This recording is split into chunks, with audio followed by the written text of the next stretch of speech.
Chapter 13:12. He had long heard that his brother's unit had been completely annihilated by an unknown force. When this company commander had set off, he had been warned repeatedly that if he encountered any danger, he had to protect himself at the first possible moment. Once he confirmed that the enemy was behind him, he had to immediately send out a distress signal. Thus, he immediately set up a defensive formation. The 100 soldiers all held their weapons and stared nervously in the direction of the horse hooves. Not only the soldiers, but even among the 200 civilians, there were a few young and strong men who took the bows and spears handed over by the soldiers of the 5-star army. They were prepared to fight to the death to protect themselves. Only the elderly, children, and women among the civilians had nervous expressions. They didn't know what was waiting for them. While waiting, every minute and second felt like an eternity. Just when everyone felt that their palms were covered in sweat, the enemy cavalry finally appeared. It was a group of 200 cavalry that didn't look like the Ming army's uniform at all. They were like a train speeding along the train tracks. As soon as they appeared, they quickly approached the small transport team. They didn't have any intention of greeting them. The moment they appeared, they were filled with killing intent. It's the enemy. The company commander quickly made a judgment. Then he reached into his bosom and a cylinder appeared in his hand. He quickly pulled it open. Tong! A burst of colorful flames soared into the sky after an explosion. This was the signal for help in a critical situation. When the signal was sent out, the company commander's eyes were filled with killing intent. He was already prepared to fight to the death. He was very clear that with the strength of his company, it was impossible for all of them to be a match for the enemy cavalry. However, he couldn't escape. The only thing he could do was to pin down the enemy and wait for reinforcements to arrive. Dong Ping appeared. The distance of 3 kilometers could be said to be covered in the blink of an eye. At this moment, his eyes revealed a look of disdain and complacency. The 5-star army's fighting strength had always been powerful. However, that was only for the elite troops. This new army that was responsible for transporting food hadn't been established for long. Moreover, half of them were cavalry and half of them were foot soldiers. Many of them hadn't even been on the battlefield and hadn't even seen blood before. They only relied on their youthful strength and empty strength. How could such an army be a match for their elite Liaodong Iron Cavalry? Dong Ping had already started to consider how he was going to eat his fill after plundering the rations of these carriages. He didn't place the 100 5-star army and 200 commoners in his eyes at all. So what if they were prepared? In the face of his cavalry, wouldn't they have to stretch out their necks and wait to be slaughtered? So what if they sent out a distress signal? In at most a quarter of an hour, Dong Ping was confident that he would be able to kill everyone in front of him, snatch the food and run away. At that time, in the vast grassland, who could do anything to him? Once he entered the forest, he wouldn't be afraid even if there were thousands or tens of thousands of 5-star soldiers. His body exuded confidence and his eyes carried a relaxed smile. In Dong Ping's eyes, this battle was as simple and easy as a hunt. He only needed to open his bloody mouth and victory would be his. The 200 cavalrymen on the other side came closer and closer. When they could clearly see the viciousness of the other side, the company commander gave the order to shoot. At the same time, he brought the remaining 50 cavalrymen and charged forward. If the cavalrymen wanted to display their advantage, they had to charge forward. The man borrowed the horse's momentum and the blade's speed to display the strongest power. If they just stood there and chopped, it would be like not using bean buns as rations and not using the village chief as a leader. Xiao xiao xiao xiao. The arrows came from afar, but Ming's Liaodong Iron Cavalry were already prepared. They only needed to dodge and block to easily avoid the arrows. Other than 1 or 2 unlucky ones who were injured by the arrows, no one died. This was because Ming's Liaodong Iron Cavalry were well trained, and because the 5-star army had too few archers. There were only 50 of them, so they weren't of much use. Kill! With a loud shout, the company commander swung his saber to the side. Although the situation wasn't good and death was inevitable, he still had to give it his all before he died. Even if he could only kill one person, it would be worth it. Ding ding dang dang. What followed was the sound of weapons clashing. It was like the bell signaling the end of a class. The cavalrymen fell from their horses one after another, just like students jumping out of class. 50 against 200 ordinary soldiers against elite veterans. In just one exchange, more than half of the 5-star army soldiers died. Less than 20 of the original 50 cavalrymen were left. The company commander's left arm already had a bloody wound. Under his strength, the blood flowed even faster and soon dyed half of his clothes red. He didn't care about this at all. He had already injured an enemy, so what he wanted to do now was to increase his victory and kill 1 or 2 people. It could be considered finding a companion in the afterlife. Kill? After another loud shout, the company commander brandished his saber and charged forward. Beside him were less than 20 cavalrymen who were lucky enough to survive. Kill? Dong Ping was also shocked by the company commander's imposing manner. After the previous round of charging, 1 of his men was actually killed and 7 others were injured. This result greatly angered him. He was leading the elite cavalrymen that Ming had spent a lot of money to train. The other party was just a young recruit who had undergone a short period of training. Even if there were 100 of them, they shouldn't be exchanged for the life of 1 of his brothers. Now that 1 of them had died, he was furious. He felt that his dignity was being challenged. Next, he wanted to carry out the fiercest revenge. He wanted to let these damned 5-star army soldiers know that provoking him wouldn't have a good ending. Under 2 loud shouts, the 2 sides clashed again. What followed was another wave of sword light. More than 10 cavalrymen fell to the ground and were buried here. Ha ha ha. A loud laugh came from the company commander's mouth. This time he finally managed to kill an enemy with his own hands, but the price he paid was a bone-deep wound under his ribs. However, he didn't care anymore. What he wanted was to kill enough people. That way, even if he died, he could look up to the sky and laugh. Dong Ping's expression became even worse. In the second round of charging, although he killed 13 of his opponents, his side had 2 dead and 3 injured. Looking at the cavalryman formation that only had 6 people, he gritted his teeth and said word by word, kill them all. Don't leave a single one alive. Kill. The other Ming Liaodong cavalrymen were also full of hatred. The ordinary 5-star army soldiers that they regarded as ants actually dared to fight back. They actually killed 3 of their men and injured several others. This was a disgrace. They had to kill all of their enemies to prove that they were a strong army. Both sides were full of anger. Killing intent filled every part of their body. Everyone knew that they would fight until the end. In the end, only 1 team would be standing here. And that team must be the Ming Liaodong cavalrymen. Shio shio shio, the sound of air breaking suddenly came from afar. Not far from where the 2 sides were fighting, a team of 10 cavalrymen appeared. They were the scouts that immediately rushed over after receiving the news. This team of 10 had been hiding in the dense forest all this time. According to the military order, they did not have any direct scouting mission. Their most important task was to slow down the enemy's escape once they appeared. After waiting for a month and being bitten countless times by mosquitoes, they finally had the chance to attack. 10 elite veterans that were selected from various armies rushed out. They finally arrived at the battlefield at the last moment. 10 arrows were shot out. They pierced through the air and attacked the Ming Liaodong cavalrymen from the side. Unfortunately, because the distance was too far, the arrows fell to the ground halfway and did not cause any damage to the enemy. Ha ha ha. Dong Ping and his subordinates could not help but laugh when they saw this scene. They were surprised by the 5-star army's quick reaction. However, only 10 cavalrymen came. Moreover, they had such poor archery skills. This made them relax. These people were not worthy of being called their opponents. You guys go and take care of them. After laughing, Dong Ping did not care about these 10 cavalrymen at all. He casually pointed at a squad leader and asked him to lead the team. The squad leader had 9 soldiers under him. He immediately agreed, and the 10 of them, including himself, went to meet the 10 cavalrymen. They smiled and waited for their prey to enter the net. Then they would show their cruelest side and kill them. Dong Ping was not in a hurry to make a move. He wanted to let these 5-star army soldiers who dared to draw their swords at him see how he would kill them one by one. The feeling of despair must be very fun and interesting. They're here. Facing the 10 Ming Liaodong cavalrymen who were wearing Mongolian uniforms, the squad leader of the 10 cavalrymen, Jianghu, said softly. When he said this, there was not the slightest trace of nervousness on his face. On the contrary, he looked eager to give it a try. Jianghu used to be a deputy battalion commander in the new Second Army. Although the disciplinary investigation group did not find anything wrong with him, he could not stay in the new Second Army anymore.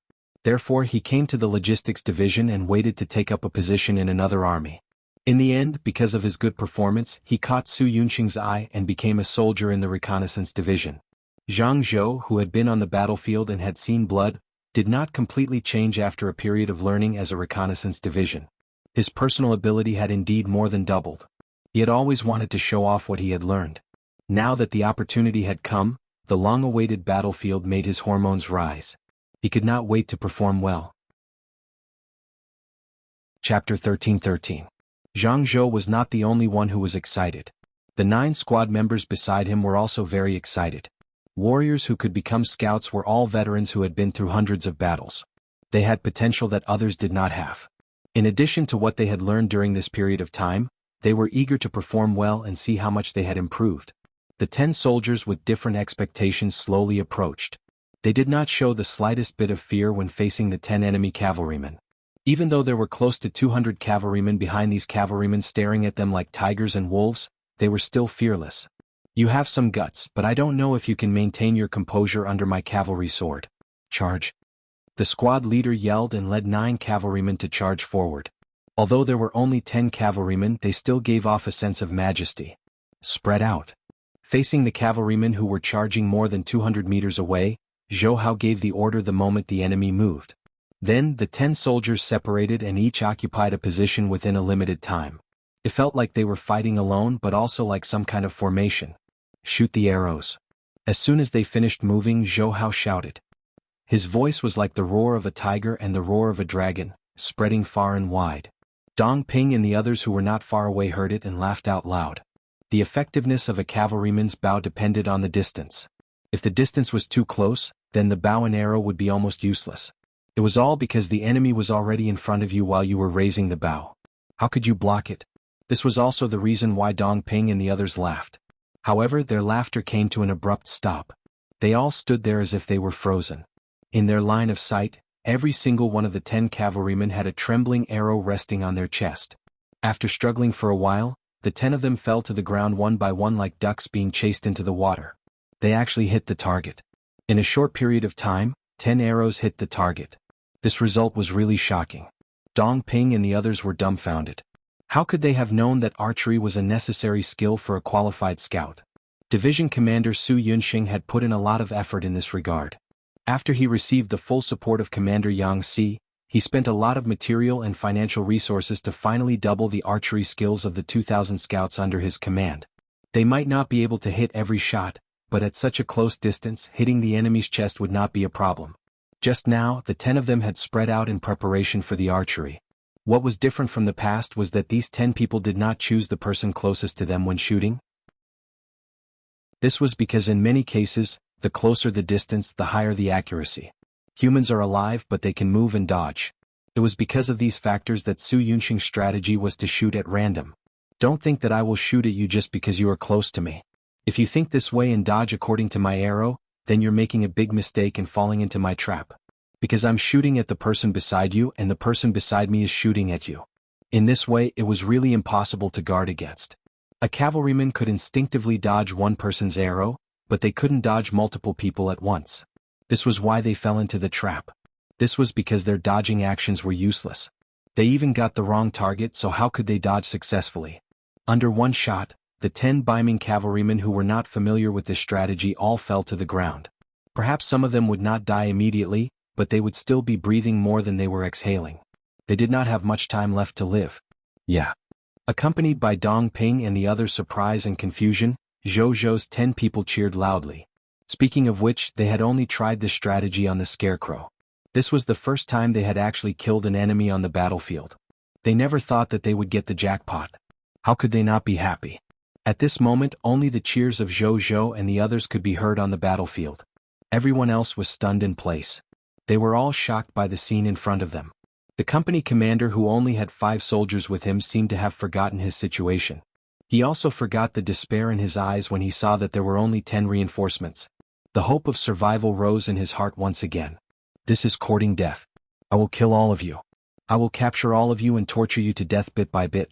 Above. Dong Ping finally reacted. When he saw the 10 cavalrymen on the ground, his whole body emitted a cold aura. In the past, when they were carrying out missions, the mission would be considered a failure if one of them died. But now 13 of them had died. Even if he killed the 5-star army and the civilians in front of him, he would still be punished when he returned. If he did not do well, he might even be punished and demoted. When he thought of General Fang Dingshan's cruel military law, Dong Ping felt his whole body turn cold. He needed to vent his anger. His target was the 10 5-star army soldiers who suddenly appeared. Under the command of above 50 cavalrymen walked out in a row. Obviously, after experiencing the failure just now, these Ming army soldiers did not want to fight one-on-one anymore. They wanted to fight with numbers. The 50 cavalrymen slowly came forward and gradually formed their encirclement. It was as if they were saying, "We want to surround you, capture you alive and slowly torture you to death." This is a competition of numbers.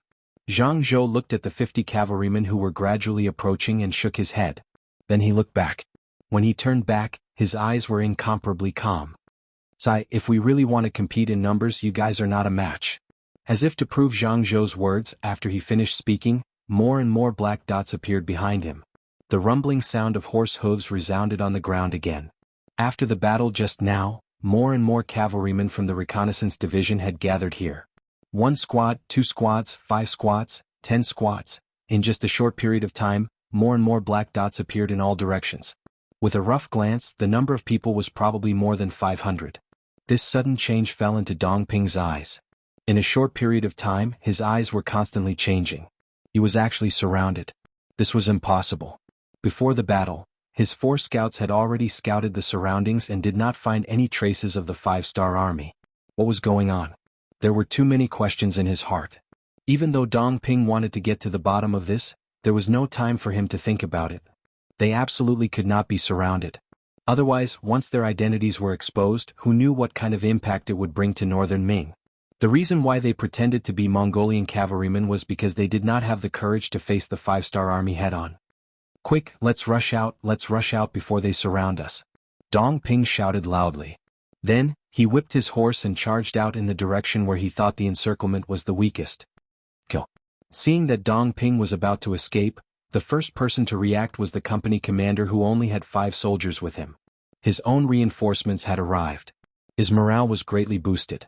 He wanted to avenge his fallen comrades. The company commander and his 5 soldiers moved. But what was strange was that only they moved. The scouts that surrounded them did not attack, nor did they run. Instead, they stayed where they were. Some took out bows and arrows, some took out horse ropes, and all of them leisurely looked at the Ming army, who were running in all directions. How to attack the enemy when they were still was one of the training courses for scouts. To them, this was a small matter, as simple as eating and drinking. Dong Ping did not know this. When he saw that the 5-star army soldiers did not stop him, he thought that they were afraid and ran even faster. He urged his horse to gallop, as if he was afraid that the enemy would suddenly turn around and attack him. Someone in the crowd shouted first. Then bows and arrows, horse ropes and other objects flew out. Some of the bolder ones directly jumped on the Ming soldiers closest to them. It was obvious that they wanted to capture them alive. More and more scouts arrived in the encirclement, but none of them charged forward. They also did not have the intention to swarm forward. Those who came late stood at the periphery. Like this, the encirclement became wider and wider. It gave people a feeling that they could not see the end of the encirclement. Dong Ping's luck was not bad. He dodged the bows and arrows and even dodged 2 horse ropes. He was running further and further away. However, the soldiers beside him were not so lucky. When the 5-star army soldiers suddenly appeared, and when their numbers increased, their morale dropped to the freezing point. They no longer had the will to fight, and the only thing left was to run away. However, this wish was hard to fulfill. In the process of running away, they were pulled off their horses one after another. Cries of pain could be heard from time to time. "Quick, leave this place. This is a trap," Dong Ping constantly encouraged himself.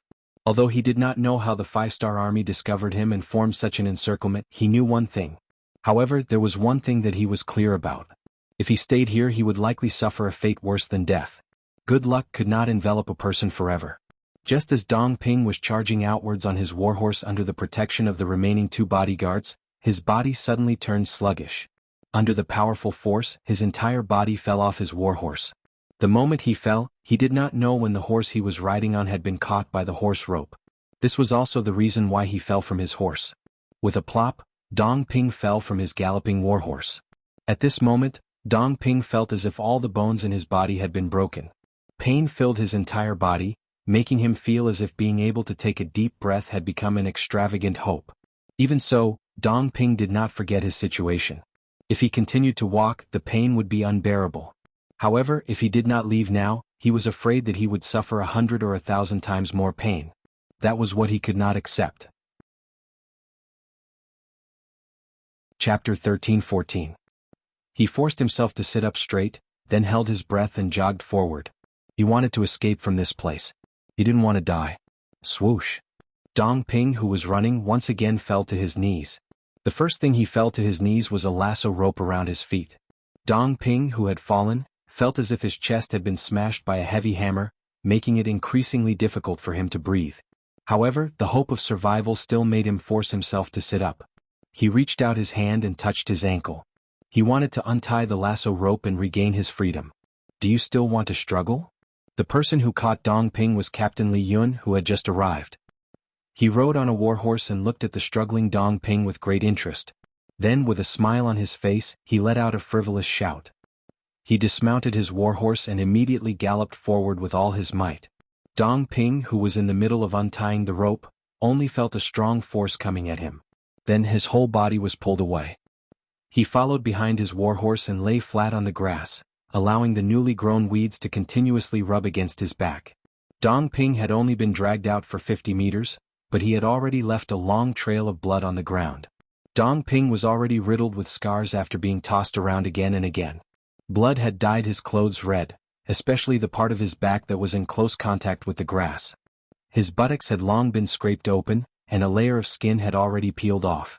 Since Dong Ping was captured, none of the 200 Ming cavalrymen escaped. In the end, they were all gathered together. Among them, there were 103 corpses and 97 captives. Division Commander Su Yunxing appeared. With the rank of senior colonel, he appeared very mighty and spirited. Not bad. Looking at the results of the battle, Su Yunxing was very gratified. This was the first time they had taken down all the enemies. More importantly, none of the scouts died. Only 7 of them suffered some light injuries during the battle. They would be good men again after recuperating. Find out who they are. Find out where the other accomplices are hiding.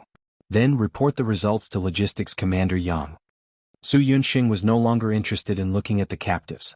In his eyes, these people no longer posed any threat. There were only 2 outcomes waiting for them. Those who cooperated would live, and those who resisted would die.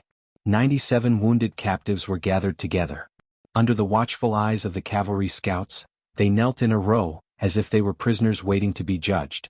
After Jianghu received the task of interrogation, he strode over to the first northern Ming cavalryman kneeling on the ground with a ghost-headed saber in his hand and asked in a booming voice, "Speak, who are you?" Facing Jianghu's question, the cavalryman straightened his neck and raised his head in disdain. "If you want to kill me, just kill me. Why are you spouting so much nonsense? At most, I'll be a good man again after 18 years. All right." Jianghu was not angry at such an answer. Instead, he was happy. "I like tough guys, but I hope you can continue to be tough." As soon as he finished speaking, he raised his saber. When it fell again, a bloody arm flew into the air. With a single slash, he chopped off one of his arms. Blood splattered everywhere, and the intense pain caused the Ming cavalryman to cry out in pain before he fainted. "You fainted just like that? Boring." Seeing that the Ming cavalryman in front of him was so weak, Jianghu shook his head in disappointment. He raised his saber again, and a fresh head was separated from the body. "Sai, he's already fainted. There's no need to interrogate him. Why don't we just kill him?" Jianghu muttered to himself as he walked up to the second person. His face was calm as usual. It was as if he didn't kill a person but a chicken. Seeing Jianghu walk up to him with his saber still dripping with blood, the second Ming cavalryman's expression changed again and again. With the previous example, his heart was in a mess. Speak? That would be betrayal. If he didn't speak, he would die. It was very likely that he wouldn't die quickly. What choice should he make? Jianghu didn't give the cavalryman much time to think. To Jianghu there were a total of 97 captives. Even if half of them died, it didn't matter. In the end, as long as one of them spoke, it would be fine. He believed that among these 97 captives, there would always be someone who was afraid of death. "It's your turn." "Same question. What do you want to say?" Jianghu's voice was very normal. It was as simple and casual as a commoner asking if they had eaten. Just as the cavalryman was hesitating, the ghost-head saber fell again, and another arm flew into the air. Before it landed, Jianghu's hellish voice sounded. "You're actually a stutterer. How boring." "No, I'm not a stutterer." The cavalryman who lost an arm shouted loudly, but it was the last sound he made in his life. The ghost-head saber fell again, and another head was separated from the body. After killing 2 people, Jianghu didn't have any intention of stopping. Compared to these people who attacked the 5-star army and killed innocent civilians, what he did wasn't excessive at all. He took a step forward and arrived in front of the third person. With the example of the first two captives, this person was so scared that he lost control of his bladder. When he saw that the person who came was a devil who killed without batting an eyelid, he was completely terrified. Without asking, he took the initiative to say, "We are the Ming Liaodong Heavy Cavalry." Pooh! The ghost head saber fell again and an arm flew into the air. Hiss. This scene frightened the other 94 captives. What? Did he still have to die after answering the question? Just as everyone looked at Jianghu, wondering what was going on, an awkward expression appeared on Jianghu's face. Sorry, my hand slipped. I'm used to it. You won't die anymore. Jianghu said apologetically to the cavalryman of Ming who lost an arm and was rolling on the ground in pain. Pain, unbearable pain, intense pain. Even so, the cavalryman of Ming didn't dare to faint because he didn't know whether he would lose his value or die if he fainted. Well, you're not bad. Men, take him away and bandage him properly. I hope he doesn't die. Jianghu ordered his team members. Then he went to the fourth person. The question has changed. How many people did you bring this time? Where are they? With Jianghu, the god of death, the captive soldiers were very cooperative. They all told Jianghu everything they knew. Even the injured Dong Ping was very cooperative. He even revealed his identity and said that he was the leader of the cavalrymen of Ming. He even said that he was willing to lead the 5-star army to take care of the Ming Liaodong heavy cavalry hidden in the mountains to atone for his crimes. According to Su Yunxing's instructions, the results were quickly sent to the logistics headquarters via telegram. Yang Si took the results to the headquarters of the new army. The 102nd and 103rd Divisions moved out and went straight to the few forests that Dong Ping and the others had told them about. Surround this place. Prepare the kerosene and burn it. After tens of thousands of cavalrymen surrounded the forest, the commander of the 103rd Division, Qin Feng, ordered his men to start a fire attack. In the forest, 5,000 Liaodong heavy cavalry were hiding. The leader was the deputy general of the Ming heavy cavalry, Luo Baikuan. Considering that there were too many people for a sneak attack, Luo Baikuan only brought 10,000 cavalrymen this time in order to hide himself better. Originally, everything was going smoothly. They could even eat the food they stole and be self-sufficient. Just when Luo Baikuan wanted to use the battle to support the 5-star army, the situation suddenly changed. The scouts reported that tens of thousands of 5-star army soldiers appeared outside the forest they were hiding in. He had a bad feeling in his heart, but in order to calm the soldiers down, Luo Baikuan said indifferently, "It's fine. Even if they know we are here, they can't do anything to us in the forest." Luo Baikuan was very confident. However, unexpectedly, the 5-star army didn't have any intention of charging into the forest. Instead, they used the most primitive and most direct method of attack: fire attack.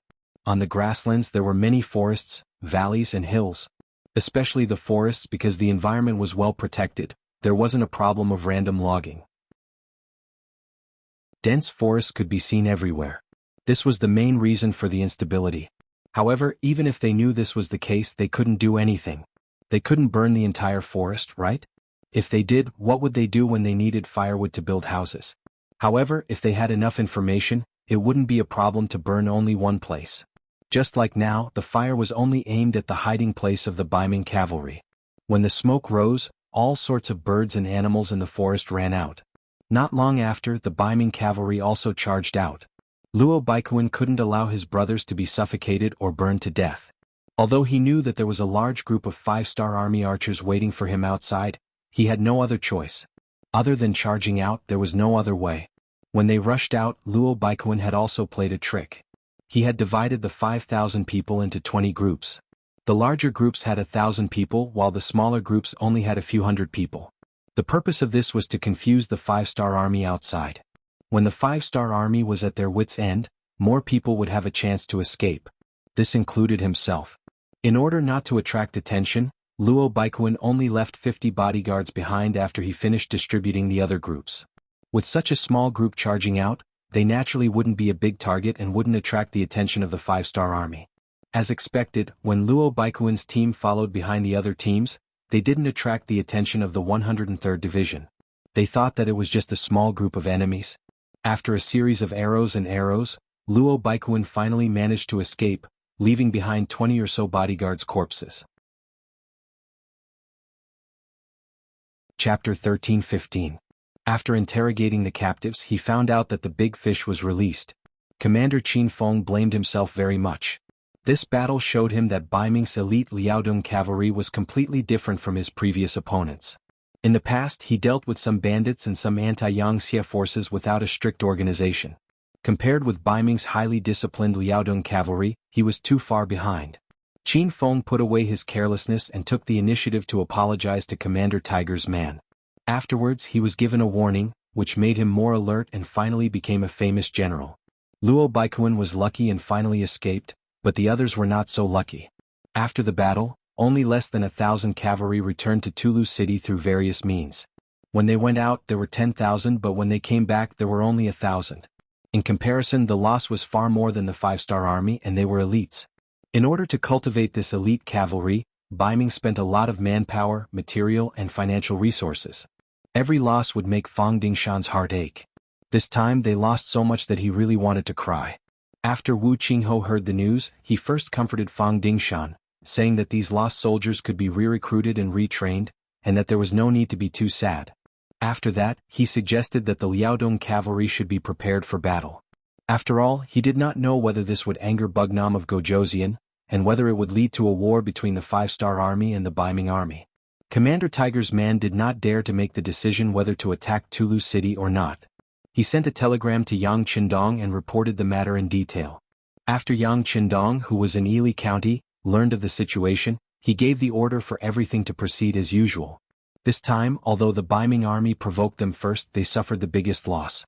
He believed that with this lesson, they would not act recklessly again. As for not falling out with Bai Ming, Yang Qindong naturally had his own plans. Yang Qindong could attack other foreign races, forces, or countries without hesitation, and he would not hesitate to move forward with the blood and corpses of his enemies. But for the great Ming dynasty, which was full of Han people, he would never do that. His goal was the strength of the Han people and to reach the peak with them. If he killed a Han person, wouldn't that be the opposite of his goal? The matter was temporarily put aside. After this matter came out, Shi Heng and Fang Dingshan became a lot more honest. Although they did not know why the 5-star army did not retaliate, they did not dare to try. If they really attracted the 5-star army, they did not have much confidence that they could stop them. But now, they were already satisfied that both sides were not interfering with each other. Outside Gonglu City, battle cries shook the heavens and countless people wielding swords and blades were attacking the city walls. The soldiers wearing the Yi Li Bianli uniform were constantly shooting arrows or holding swords and spears to defend the city. Not far away from the city, the 5-star army's cavalrymen were lined up in neat rows. The flag of the 5-star army was fluttering high in the air. The commander of the first army of the non-humankind, Bai Shuang, was riding on a warhorse, silently watching everything that was happening in front of him. Ever since they had crossed the heavenly mountains and entered the little Yule city, the first army led by Bai Shuang had appeared invincible. The quick-witted White Shuang adopted the method of sending out a small team when encountering a small group of enemies, and sending out the entire army when encountering a large group of enemies. This allowed the soldiers under him to gain experience on the battlefield. Although there were some losses because of this, the effect was very good. The soldiers had all experienced the cruelty of the battlefield and had all seen blood. There were no new recruits in the army and they were all veterans. While training the soldiers, Bai Shuang did not forget to strengthen himself. This time only his first army came to Ili Bianli, and in the end there were only 30,000 of them. With just these people, they wanted to overturn Ili Bianli, who had hundreds of thousands of soldiers and was the host. He did not have such arrogance. How to strengthen himself? After thinking about it, Bai Shuang had his own idea, and reported this idea to Yang Qindong through the radio, and obtained his approval. After obtaining permission, Bai Shuang started to put it into action, and under his hard work, the villages outside the important towns and cities were surrounded one by one. Some of the rich people in the villages became ghosts under the blades of the first army. After killing those who obstructed them, they opened the granaries, and the local people were finally able to fill their stomachs. At this moment, when the 5-star army expressed their intention to recruit them, and said that as long as they followed them, once they took down the important towns, they would be able to obtain more food. More and more young people joined the 5-star army, and the army swelled up. Since ancient times, the people were the kindest, and the easiest to be satisfied. This was not only the case for the Han people but for the other races as well. Their request was very simple, and that was to be able to eat their fill and not starve to death. However, this small request could not be satisfied. The gap between the rich and the poor existed everywhere, but the emperors only saw the prosperity of the capital and the big cities. As for the lives of the people in the corners, they did not know, and no one would tell them. However, it was undeniable that these people were a force that could not be ignored, and they were often the first to rebel. Under Yang Hodong's guidance, Bai Shuang, who understood this principle, chose to pull these people under his command. He borrowed their strength to complete the strategy of using the spear to attack the shield. From the looks of it, everything was going smoothly. Currently, Bai Shuang had 30,000 soldiers of the First Army under him, and 80,000 people under him. However, these 80,000 people were not the limit. Every day, thousands of people were joining at a rate of increasing. The more people there were, the more rations they would need. Thus, Bai Shuang gave up on the idea of attacking the small villages and set his sights on the important cities. Gonglu City was the main road from the capital to Telahara, and it was heavily guarded. Of course, there was also a large amount of rations stored there. 110,000 people, under Bai Shuang's orders, surrounded Gonglu City, and what followed was a brutal siege. This battle would focus on the civilians. When Bai Shuang promised that once they took down the city, they would take 70% of the wealth and rations, while the 5-star army would only take 30%, the civilians became excited and agitated. Even without Bai Shuang's supervision, they had already made their own siege ladders. Holding the various weapons they had obtained before, including sabers, swords, spears, staffs, and even hoes and pickaxes, they launched an extremely fierce attack on Gonglu City. Within Gonglu City, there were 20,000 soldiers of the First Army. With such an advantage in numbers, if the First Army of the non-human kind only had 30,000 soldiers, it would be almost impossible to take them down with cold weapons. However, with these 80,000 soldiers, it was a completely different story. They were fighting for survival, and they were truly fearless. After one wave died, another wave charged up, and it seemed like they would not stop until they took down the city. After 5 days of continuous siege, only half of the 20,000 soldiers in the city remained alive. Moreover, the morale of the soldiers was very low. Seeing that the city was about to fall, the general had no choice but to send out the 6th carrier pigeon to ask for help. At this time, within the palace of the First Army, King Bao Lide was sitting on his throne with a worried expression. His gaze fell on Prime Minister Arip, General Waliji, Korban, and the others in the hall, as if he was asking for advice. The sudden appearance of the First Army had completely caught the First Army off guard. When King Bao Lide and Prime Minister Arip had analyzed the situation, they had not thought of this at all. They believed that while the 5-star army was powerful, their lack of manpower was a fatal flaw. It was impossible for them to pose any threat to the First Army. With Heavenly Mountain, even if the 5-star army came, they would not be able to send too many people. After all, once there were too many people, food would become a huge hindrance. They had come with the intention of watching from the sidelines, and they had even thought about how many reinforcements they should send to help the Turpan kingdom. After all, they knew that if the lips were gone, the teeth would be cold. Who would have thought that the 5-star army would appear right in front of them and no one could stop them? They had arrived at Gonglu City just like that. Gonglu City was only a little over 200 li away from Ili City. Once that place was breached, Ili City would be in grave danger. It could be said that their foundation had been shaken. Under King Bao Lide's gaze, Arip finally spoke. "We have to save them, but the problem is how to save them and how many soldiers to send out." This meant that Arip was also hesitant. How many people should they send to save them? Should they send their main force to fight the 5-star army? Or should they send out a small number of soldiers to save Gonglu City from being surrounded? The reason why Arip was so troubled was because the people attacking the city were the citizens of the First Army. Even if they killed them, it would not do any harm to the 5-star army. On the contrary, they would have to bear the bad reputation of killing the citizens. This was not what the Prime Minister wanted. On this point, Bao Lide was also in a difficult position, and he was also very angry. He believed that he had been very compassionate towards the people ever since he took the throne, and his cooperation with the Prime Minister Ali Pu was also considered tacit. The strength of the entire Ili Empire was constantly rising, otherwise he wouldn't have the idea of expanding his territory. But why would the citizens rebel? This was simply incomprehensible. On this point, King Bao Lide had also committed a bureaucratic crime, and even Prime Minister Arip had become an accomplice to the villain. They could only see the prosperity in front of them, but they could not imagine the hardships of the people in the remote areas under their rule. Of course, with their status, it was difficult for them to investigate the hardships of the people. With a large number of people following them, How could they have the opportunity to do so? On this point it had to be said that Yang Qindong had done very well. Chapter 13:16. With Yang Bao as a powerful tool, countless reporters went around and reported everything they saw and heard to the local Yang Bao. The situation could be seen at a glance. Once the reporters found out that there was a bug in their reports, they would receive a large reward. This greatly motivated the reporters.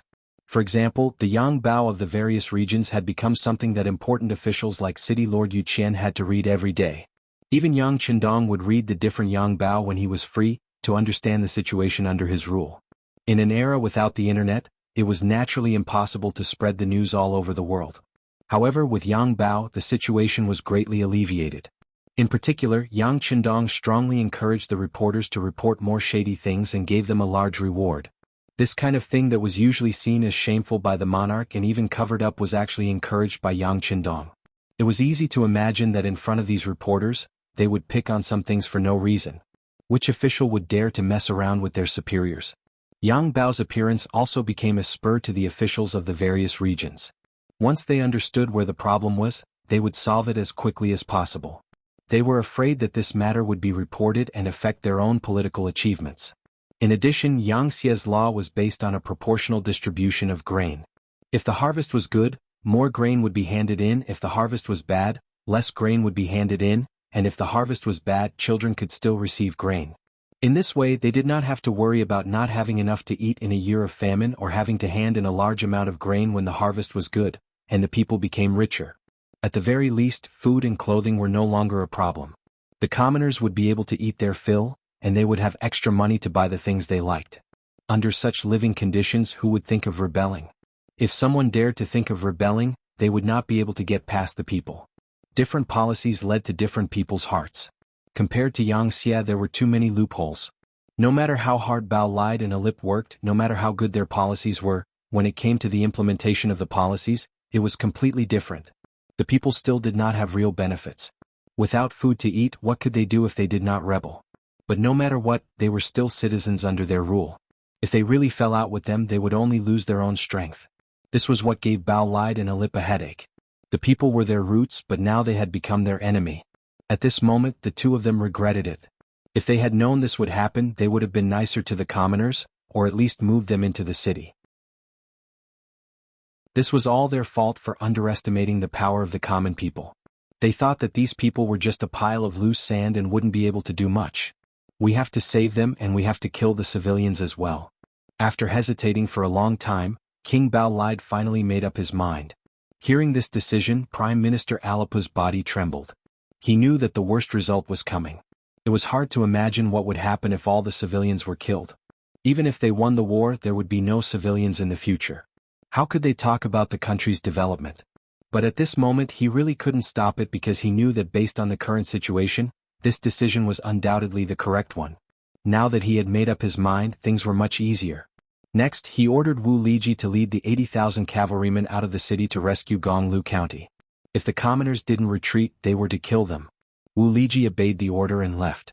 It was only a distance of 200 li, and for the cavalrymen, it would only take them half a day. As soon as their vanguard army left the inner city, the scouts of the first army of the non-human kind discovered them and quickly sent the news back. Military commander? 80,000 cavalrymen, I'm afraid we won't be able to defeat them.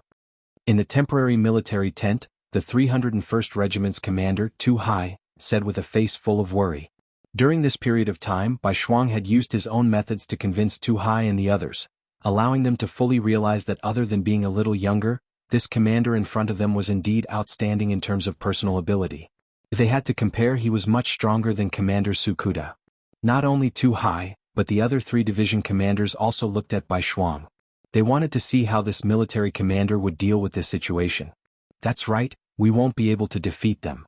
Bai Shuang said with a relaxed face, not blushing in the slightest.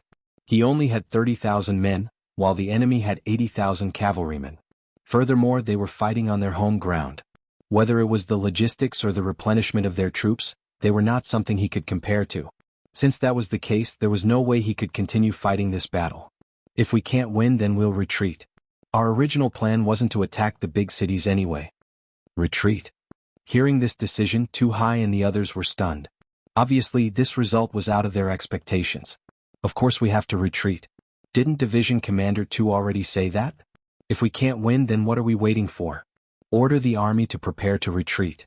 Oh right, take out a portion of the silver we've obtained during this period of time and distribute it to the commoners. Tell them that this is a reward for their hard work over the past few days. Bai Shuang chuckled. Retreating was the right thing to do. By making preparations in advance, they could ensure that they would not suffer any losses when the Yili army arrived. But when it came to giving out silver, the division commanders were confused. If they were going to retreat, then the commoners would naturally be abandoned as well. What was the point of giving them silver then? Seeing that the 4 division commanders were silent, it was clear that they could not understand. Bai Shuang knew that if he didn't explain, then everyone would not be able to get over it. Thus he said, "Silver is just a worldly possession. We are now marching to war. Bringing so many things will only affect our speed. Since that's the case, why don't we give half of it to the commoners? This way they will know how good we are." So, when Yili suppresses Li Dejun, what do you think they will think at that time? Oh, I understand. This is a comparison. As the invaders, we give the commoners silver. On the other hand, their army is going to slaughter the commoners. This will only cause the commoners to be even more alienated from them. It is possible that they will come looking for us. Luan Xiaojiang, the commander of the 302nd Division, said with a look of sudden realization. Yes, this is a trap. Sensei Naganabu, the commander of the 303rd Division, also spoke up. It was rare for someone of a different race to have such a thorough understanding of Han culture. Bai Shuang was very satisfied with his subordinate's performance. Then he said with a smile, "All right, since everyone knows the meaning behind this, let's go make the arrangements now." The first army of the foreign races took out half of the silver they had plundered and distributed it to the commoners who were attacking the city. This received a wave of praise. In comparison, their own king had abandoned them, while the enemy had sent them silver. It was clear who was better and who was worse. Amidst the praises of the commoners, Wu Liji led the 80,000 cavalry to the outskirts of Jianghu city. What followed was a massacre of the commoners.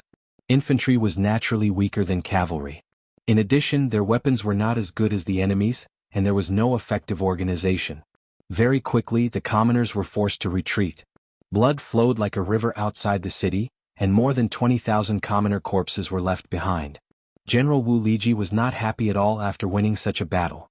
He didn't even know if this was a good or bad thing. However, as a general he was just following orders.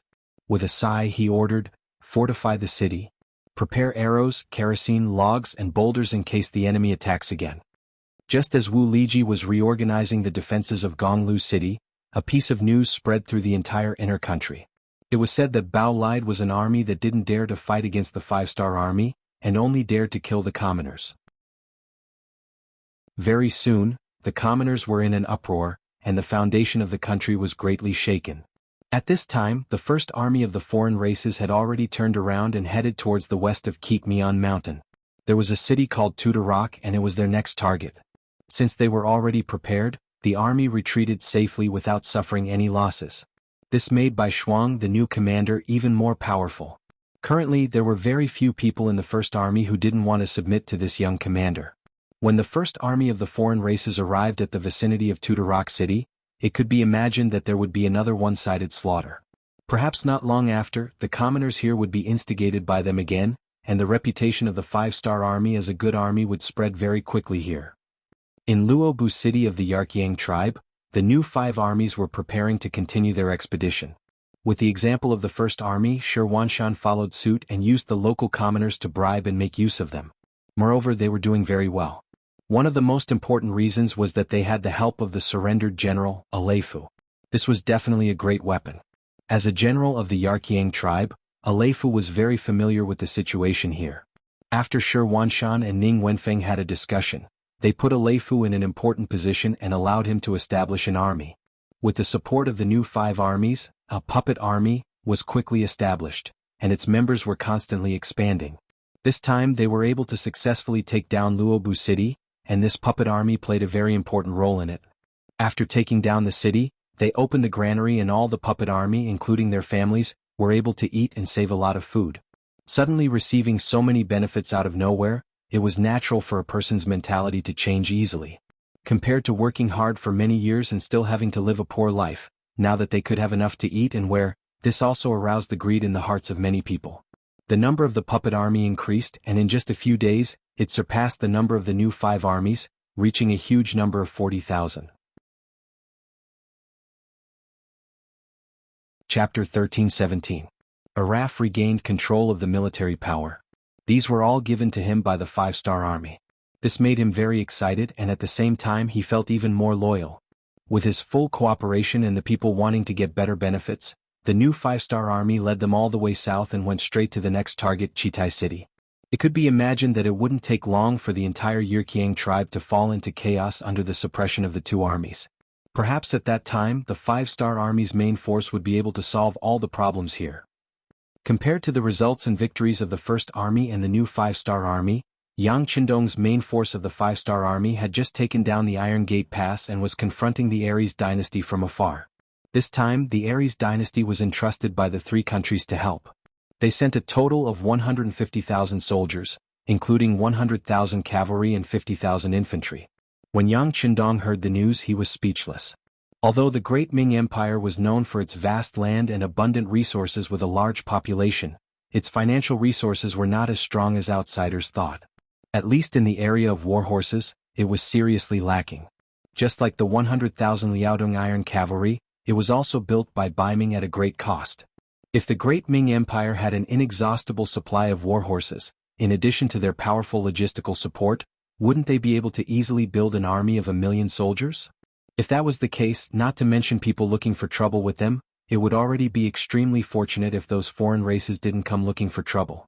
Just from this point alone, it could be seen how important war horses were to a country. This time, the Aries dynasty sent 100,000 cavalry. It was said that some of the elite divisions had 2 horses per person. This number made Yang Qindong instantly jealous. Today, Yangxia was very powerful. Whether it was territory, population, or wealth, it could definitely make any forces and countries look up to it. But in the area of war horses, it was still seriously lacking. This naturally had a lot to do with the continuous increase in the number of soldiers of the 5-star army, but didn't it mean that the foundation of the 5-star army was still too weak? Now that there were more than 100,000 war horses in front of him, it would be strange if Yang Qindong wasn't tempted. Just as he was thinking about how to deal with the Aries dynasty's army, he received a telegram from Tiger's Mane. It recorded in detail that Ming's Liaodong Iron Cavalry had harassed the transport convoy and the immigrants. A group of villains. Beta Persei looked annoyed after reading the telegram. Yang Qindong's expression as he fell into deep thought. He had his own ideas on how to solve the problem between himself and the North and South Great Ming. Considering his goals and ideals, he first rejected the idea of heavy losses empire and Ming himself. In the future, the Han people would become the rulers of the entire world. If their population was too small, it would not work. If the population was too small, he couldn't do something that would harm his own strength. At this moment, the Han people of Ming Empire had long been regarded by Yang Qindong as his own people. Even if he lost a person for no reason, he would feel heartache. It was a pity that very few people would be able to understand his way of thinking. Perhaps in the eyes of many people in the Great Ming dynasty, especially those from the imperial family and the so-called well-read people who wanted to gain benefits, he was an anomaly. He was someone who wanted to usurp the throne. How difficult would it be to make these people surrender to him without shedding a drop of blood on their swords? The revolution had not succeeded yet. Comrade, you still need to work hard. For his great ideals, Yang Qindong would not retreat even if he knew that there was a bottomless abyss in front of him. He firmly believed that as long as he did something, there was a possibility of success. And he was now on the path to success. Since you took the initiative to provoke us, you must pay the price. Send a telegram to Tiger's Mane and tell him to act like an army attacking the city and force Shiheng to hand over the people. Tell them to hand over 1 million Han people. Otherwise, we will break through Tulu City and kill our way to Ming's capital. Send a telegram to Yangxi and have his logistics division fully cooperate. Yang Qindong said firmly. 1 million. Hearing this request, Beta Persei took a deep breath and said worriedly, I'm afraid they won't agree to this request, right? They definitely will. Yang Qindong's lips curled into a smile. No one understood the system of the Great Ming dynasty better than him. At this moment, the Northern Ming dynasty was in a weakened state and was no match for the 5-star army. He could see this logic clearly, and Zhu Qiu could also see it clearly. In order to protect his position, he could only agree. In a country where military power was dominated by literature, the emperor was number 1, the important officials and clans were number 2, the other civil officials and scholars were number 3, and the generals were number 4. As for the commoners at the bottom of the hierarchy, they didn't even have a place. However, paying such a price could indeed temporarily protect his safety. Yang Qindong believed that Zhu Qiu knew how to choose. And even if he didn't want to choose, others would help him make the choice. Yang Qindong's face was full of confidence. He wanted to use this method to nibble away at Bai Ming's strength. It was like boiling a frog in warm water. One day when the other party reacted, they would realize that they had no commoners to use, no army to send and no people to recruit. At that time, it would be time to seize the fruits of victory without shedding a drop of blood. There was another important factor that prompted Yang Qindong to make this decision. As Qichen City continued to grow, as Yangtze's territory continued to expand, as the 5-star army's military strength increased, the Han people that he could use were insufficient. Just like in some of the secret factories in Qichen City, as electricity was popularized and used, production lines were built one after another with the help of the technological books he took out. New factories also sprouted up like bamboo shoots after a rain, and all of them began to lack manpower. This forced Yang Qindong to think of other ways. In his opinion, it wasn't a big deal for some knowledge to be learned by the Han people. Even if he grew old one day and his descendants didn't live up to expectations, the ones who grasped this knowledge and power would definitely be the Han people. This way, even if they split and merged in the end, the meat would still be in the pot and would not be taken advantage of by other countries. With this thought in mind, he dared to use the Han people even if they were a little stupid. Using this opportunity to bring in 1 million people, it should be able to greatly alleviate the development of Qichen City. With Yang Qindong's confident tone, Beta Persei naturally wouldn't doubt it. After agreeing, he went to the telegraph room. Yang Qindong's gaze once again landed on the sand table in front of him. After a while, his magnetic voice sounded out, "Men, inform the 4th Regiment Commander Ling Daqiang to make a trip here." With a gold star on his shoulder, Ling Daqiang quickly appeared in front of Yang Qindong. As the Cold Vanguard Division, Yang Qindong favored him the most and invested the most in Firearms Division. At the beginning of the year, all of them were promoted from Senior Colonel to Major General. This also represented the promotion of their status and importance in the military. 6th Young Master Ling Daqiang is here to report. Ling Daqiang gave a standard military salute and stood on the spot with his chest puffed out. Very good. Yang Qindong, who was born in the military, looked at Ling Daqiang with satisfaction, then waved his hand and the two of them came to the sand table. Yang Qindong pointed at the Changdo slope in front of the Iron Gate and said, "See here, a total of 150,000 Aries dynasty troops, 100,000 cavalry and 50,000 infantry. How about it, do you have the confidence to give them a good fight?" Division Commander Ling Daqiang only had a little more than 8,000 people. It was impossible for Ling Daqiang to not be afraid of dealing with an army of 150,000 people. But since it was Yang Qindong's request, Ling Daqiang didn't hesitate and said, "6th Young Master, please give the order, I promise to complete the mission." Very good. What Yang Qindong wanted was this undiscounted attitude. Of course, he also knew that it was impossible to make all the enemies stay, so he just said to give the enemy a good fight. As for how to do it, he already had a plan in mind. Division Commander Ling let the troops prepare. In 2 days, the individual rocket launchers and 20,000 grenades will be sent by the logistics department. After that, the armed forces will be ready to launch an attack in 3 days. Any questions? This was where Yang Qindong's confidence came from. After years of hard work, the rocket launcher lathe was finally successfully developed and started operating before the end of the year.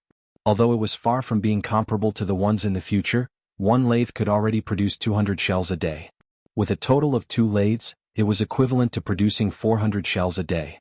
This time they had transported 5,000 shells at once, which was enough to deal with the current situation. As for the wooden grenades, they didn't require much technology. As long as the ratio of gunpowder was right, it was easy to install.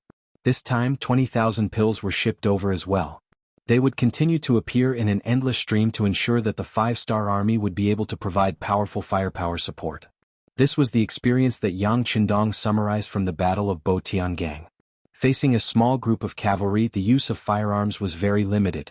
It wasn't impossible to use them, but it was too wasteful and not worth it. But facing the enemy's army, there wasn't much of a problem. Yang Qindong had already decided that in the future, Whenever he encountered a large number of enemies, he would use firearms. This way, not only would he be able to seize territory faster, he would also be able to reduce his casualties. Compared to the cost of weapon materials, he would be able to save a lot of money on compensation for the soldiers. So why not? Originally, Ling Daqiang didn't have much confidence, but the order was given by Yang Qindong, so even if he couldn't do it, he still had to do it. Now that he heard that there were rocket launchers and grenades as support, he was naturally full of confidence. When he faced Yang Qindong again, his voice was a bit louder as he replied, "I promise to complete the mission." Chapter 13-18. Under Yang Qindong's orders, the 4th Division was ready for battle. The other armies, divisions and regiments also received different missions.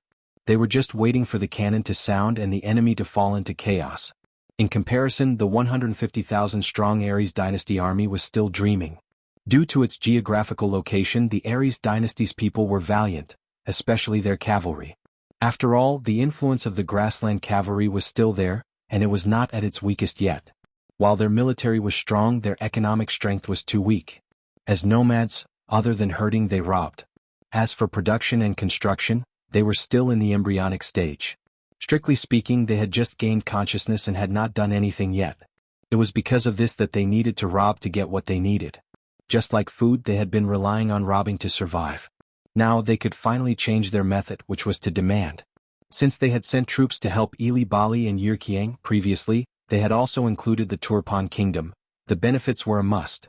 Just like how the 3 countries had promised that as long as the Aries dynasty sent troops, their food would not be a problem and they would take care of it. When the Aries dynasty saw that this was a good opportunity to increase their income and wanted to get a share of the pie, Turpan had already been wiped out. Ili Banli and Yirkiang had also split up their troops because of the 5-star kingdom, causing them to be unable to take care of themselves. Instead, the Aries dynasty had become a scattered army that no one cared about. This result was naturally not satisfactory, especially the leading general, Dadar. Before he left, he had promised King Yuzong Hasan that he would bring back more food and other spoils of war. However, now that he had become an existence that no one cared about, he had been suppressing his anger for a long time. In the tent, Dadar angrily said to his 2 deputies, Nizam and Nurahan, "Send more scouts to inform the other 2 countries. Tell them that if they do not send more food, we will retreat. At that time, we will let the 5-star army occupy this region and they will have nothing." Yes. The 2 generals immediately lowered their heads and answered. When he raised his head, Ridhar's expression was much better. "How is it? What's the reaction of the 5-star army?" "Yes, they have been mobilizing their troops for the past 2 days. However, due to the large number of enemy scouts, our scouts were unable to follow them too closely. We do not know where they are going, but I think they should be prepared." Nurahan reported everything he knew in detail. From his attitude, one could see that he was very professional and very careful. After talking for a while, he saw that Durdle was only listening with his eyes squinted. Durdle didn't express his opinion. After thinking for a while, he carefully said, "General, according to my opinion, the 5-star army will make a big move this time. Should we retreat a bit and maintain enough distance between the 2 sides?" "Retreat? Retreat to where?" This time, before Ridhar could speak, Nizam spoke first. "The distance between the 2 sides is now 20 li. This is enough to act as a buffer between the 2 armies. Even if the enemy wants to make a move, we have enough time to make arrangements. Furthermore, I don't think the 5-star army will take the initiative to attack us. This kind of mutual destruction is not something they want to see." Speaking of this, Nizam had a smug look on his face. He had seriously analyzed the strength of both sides. Although the 5-star army was strong, they only had about 200,000 soldiers. Even if they added in the miscellaneous troops, they would still have less than 300,000 soldiers. Adding in the Ili tribe and Yirkiang tribe, they had a total of 500 to 600,000 soldiers. This was twice the number of the enemy. Furthermore, they had the home ground advantage. He couldn't think of any possibility of losing. Just the 150,000 soldiers on his side was already a tough bone. The enemy's 5-star army was even weaker than his side. What would they use to attack? Was this a joke? Nizam was very confident, and this affected Ridhar as well. Ridhar was also very optimistic as he said, "That's right, this general thinks so too. The 5-star army doesn't have the appetite to eat us. They're just bluffing. There's no need to pay attention to them. Just let them do what they want." Seeing that the 2 generals didn't care, Nuerahan was a little worried and wanted to say something, but the 100,000 Kazakh soldiers were wiped out by the 5-star army. We can't just let them, enough? Seeing that Nuerahan was still talking, Ridhar's face darkened. That's because they underestimated us. Bo Tianmao's terrain isn't suitable for an army to spread out. Our Changdo slope is completely different. Our terrain here is wide and there are many high slopes around us. As long as we form a triangle formation, they won't be able to take advantage of us. In this battle, Deridar's confidence was largely due to the terrain they were in. Changdo slope was 30 li long and a few dozen li wide. There were many high slopes around it and they were all occupied by their army.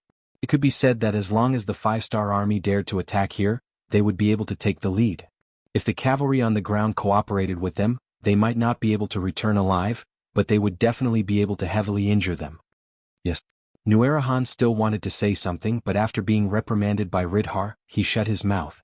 Although he felt that there was no problem with his arrangements, he didn't know why, but he was very anxious. He felt like something bad was going to happen. Alright, all of you are dismissed. Take care of your own army. What we need to do now is to stay put and not move.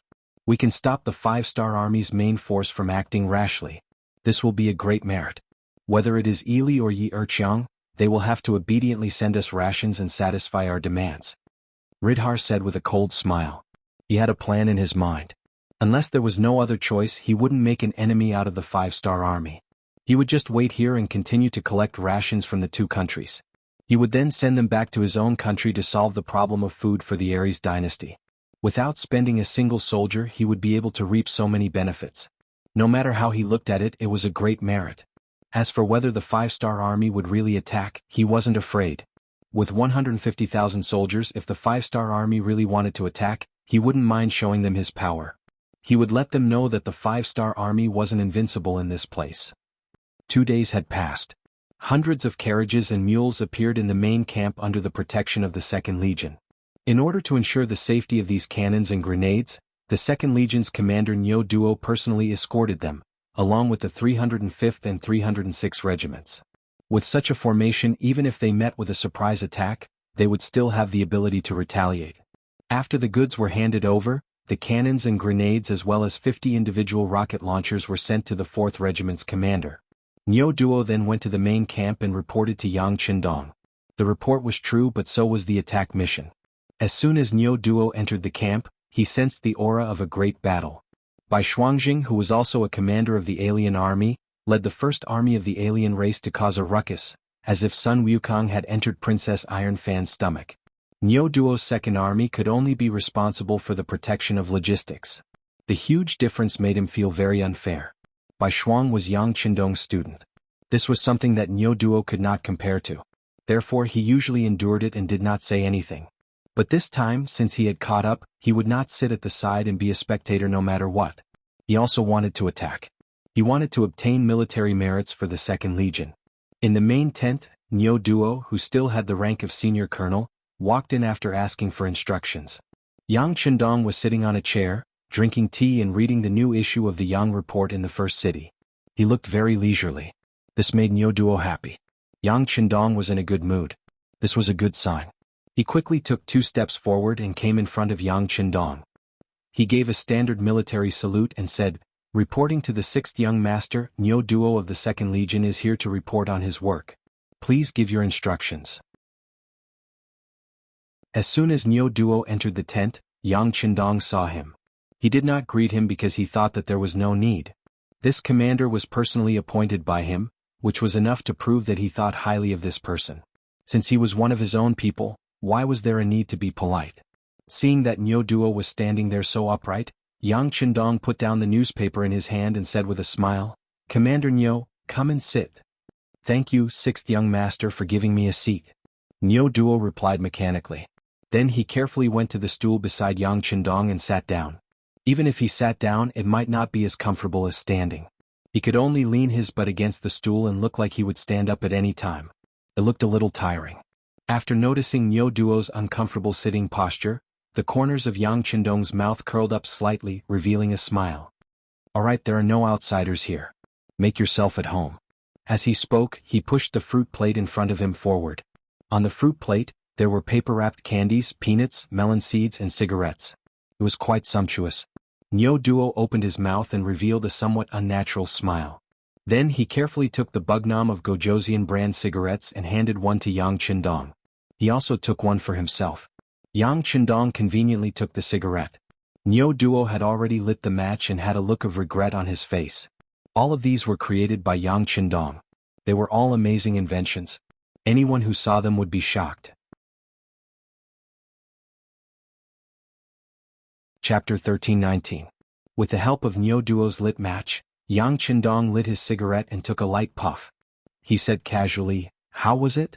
Did the journey go smoothly?" Reporting to the sixth young master, it went very smoothly. Knowing the importance of this batch of supplies, our outsider's second army sent 2 divisions to escort them. No one was blind enough to have any ideas about them. When it came to serious matters, Niu Duo straightened his body again. "Good, be at ease, be at ease." Yang Qindong nodded. "Did you know that Ming attacked the logistics team?" "Yes, I heard. They are really bold." Sixth young master, this subordinate requests for battle. Please allow our outsider's second army to attack Tulu City and teach the Ming army a lesson. Niu Duo's face was full of anger when he spoke about this matter. He only hated the fact that the other party didn't attack him. Otherwise he would definitely teach them a lesson. Not for the time being. Yang Qindong's expression was also somewhat angry. "I have already sent a telegram to Tiger's Mane and told him to negotiate with Ming. If they don't compensate, then beat them up. Yes, if they don't listen, then beat them until they listen." Niu Duo also said in agreement. He was also born in the Great Ming Dynasty and was previously a centurion in the Great Ming Dynasty's army.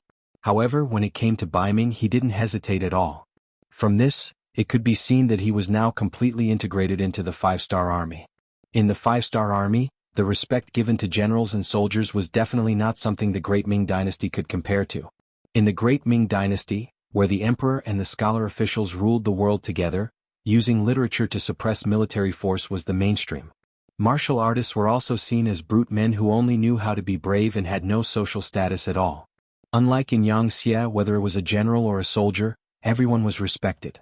As long as you had the ability, you would be given a platform to display your skills. There would not be any unfair treatment. This was also the reason why Yangxia was able to attract so many talents to come here. Niu Duo's face turned red at the thought of a platform for his performance. He stammered, "Sixth young master, is there going to be a big battle?" Logically speaking, this question was a bit abrupt. This was already a military secret. If Yang Qindong was not willing to talk about it, no one could pry into it. However, Niu Duo was the commander of an army after all. He was also someone that Yang Qindong trusted and thought highly of. Moreover, this was a private occasion, so it was not a nuisance to ask. "Yes, we are going to attack the Aries dynasty's army." Yang Qindong did not intend to hide it. After all, the military action plan had been made long ago. Some cavalry troops had already begun to move to the planned position yesterday. There was no harm in telling Niu Duo now. Sure enough, they were going to attack. Niu Duo immediately became excited. He reached out to put out the cigarette and asked eagerly, "Sixth young master, do we have any mission for the second army of the foreign race?" "You." Yang Qindong only knew Niu Duo's intention at this time. He could not help but laugh out loud. When Yang Qindong laughed, Niu Duo became a little nervous. He was afraid that his request would be rejected, so he hurriedly said, "Sixth young master, our second army has 2 main divisions this time. We can also share the attack mission. Besides, Commander Bai and the others have been performing meritorious deeds.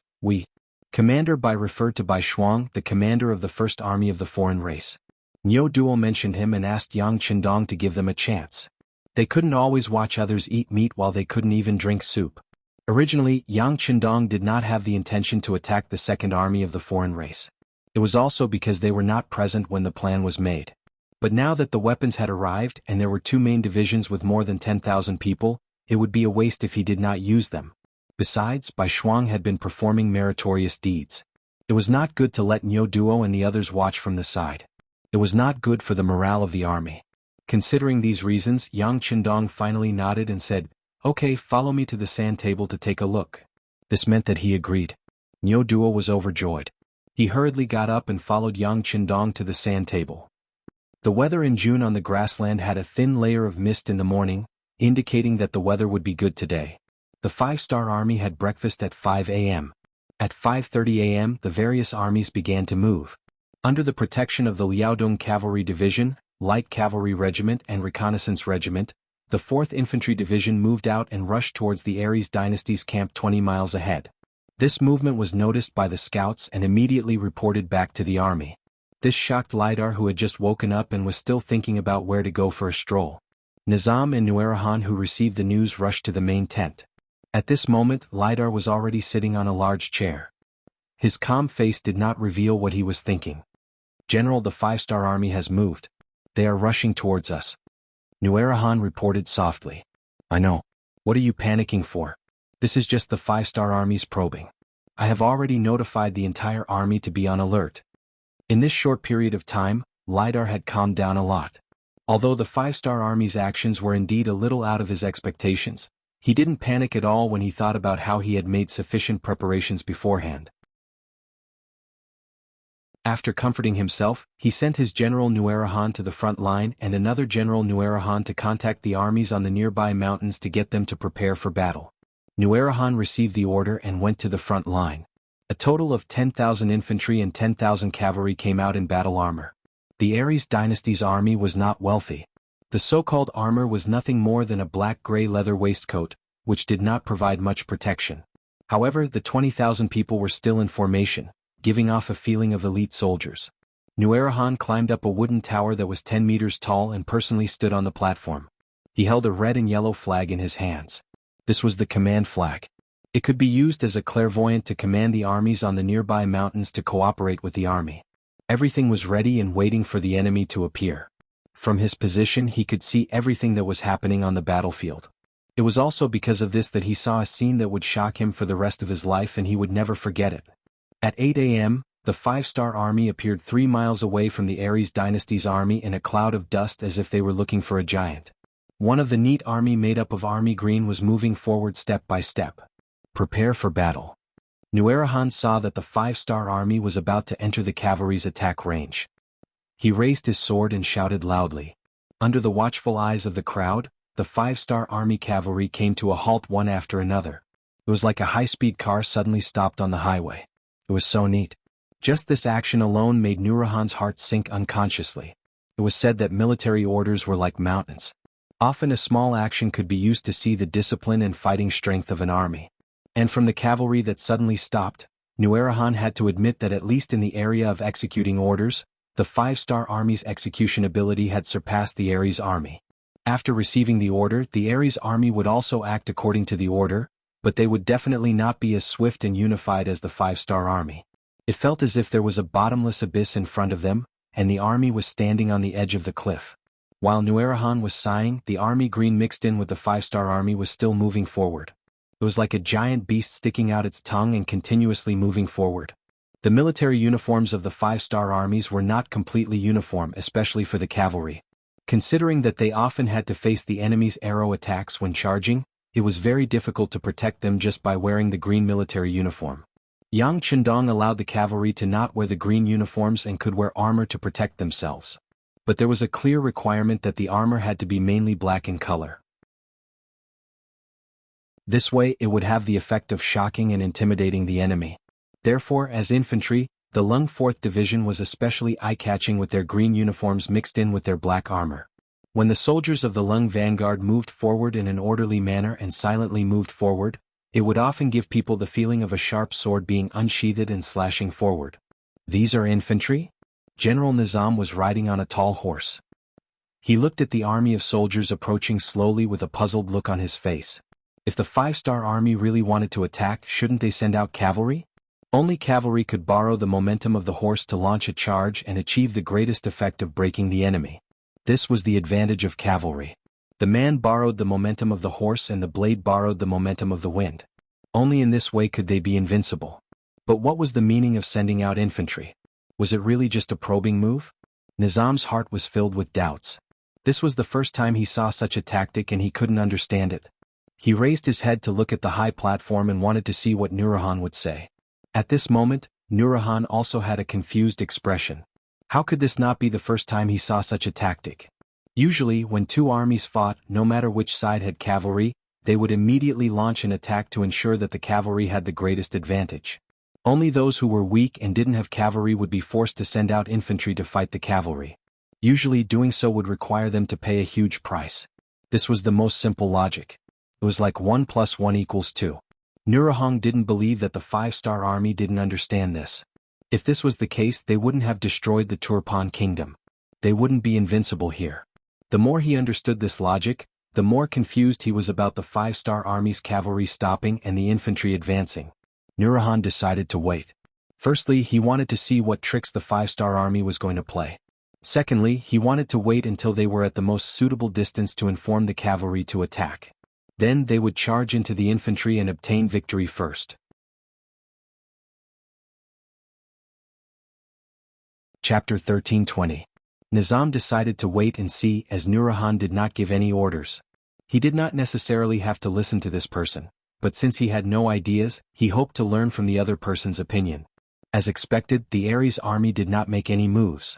Ling Daqiang, the commander of the 4th Division, had a flash of joy in his eyes. At this moment he remembered what Yang Qindong said to him last night. The army should move forward boldly. This is our first battle with the Ares army.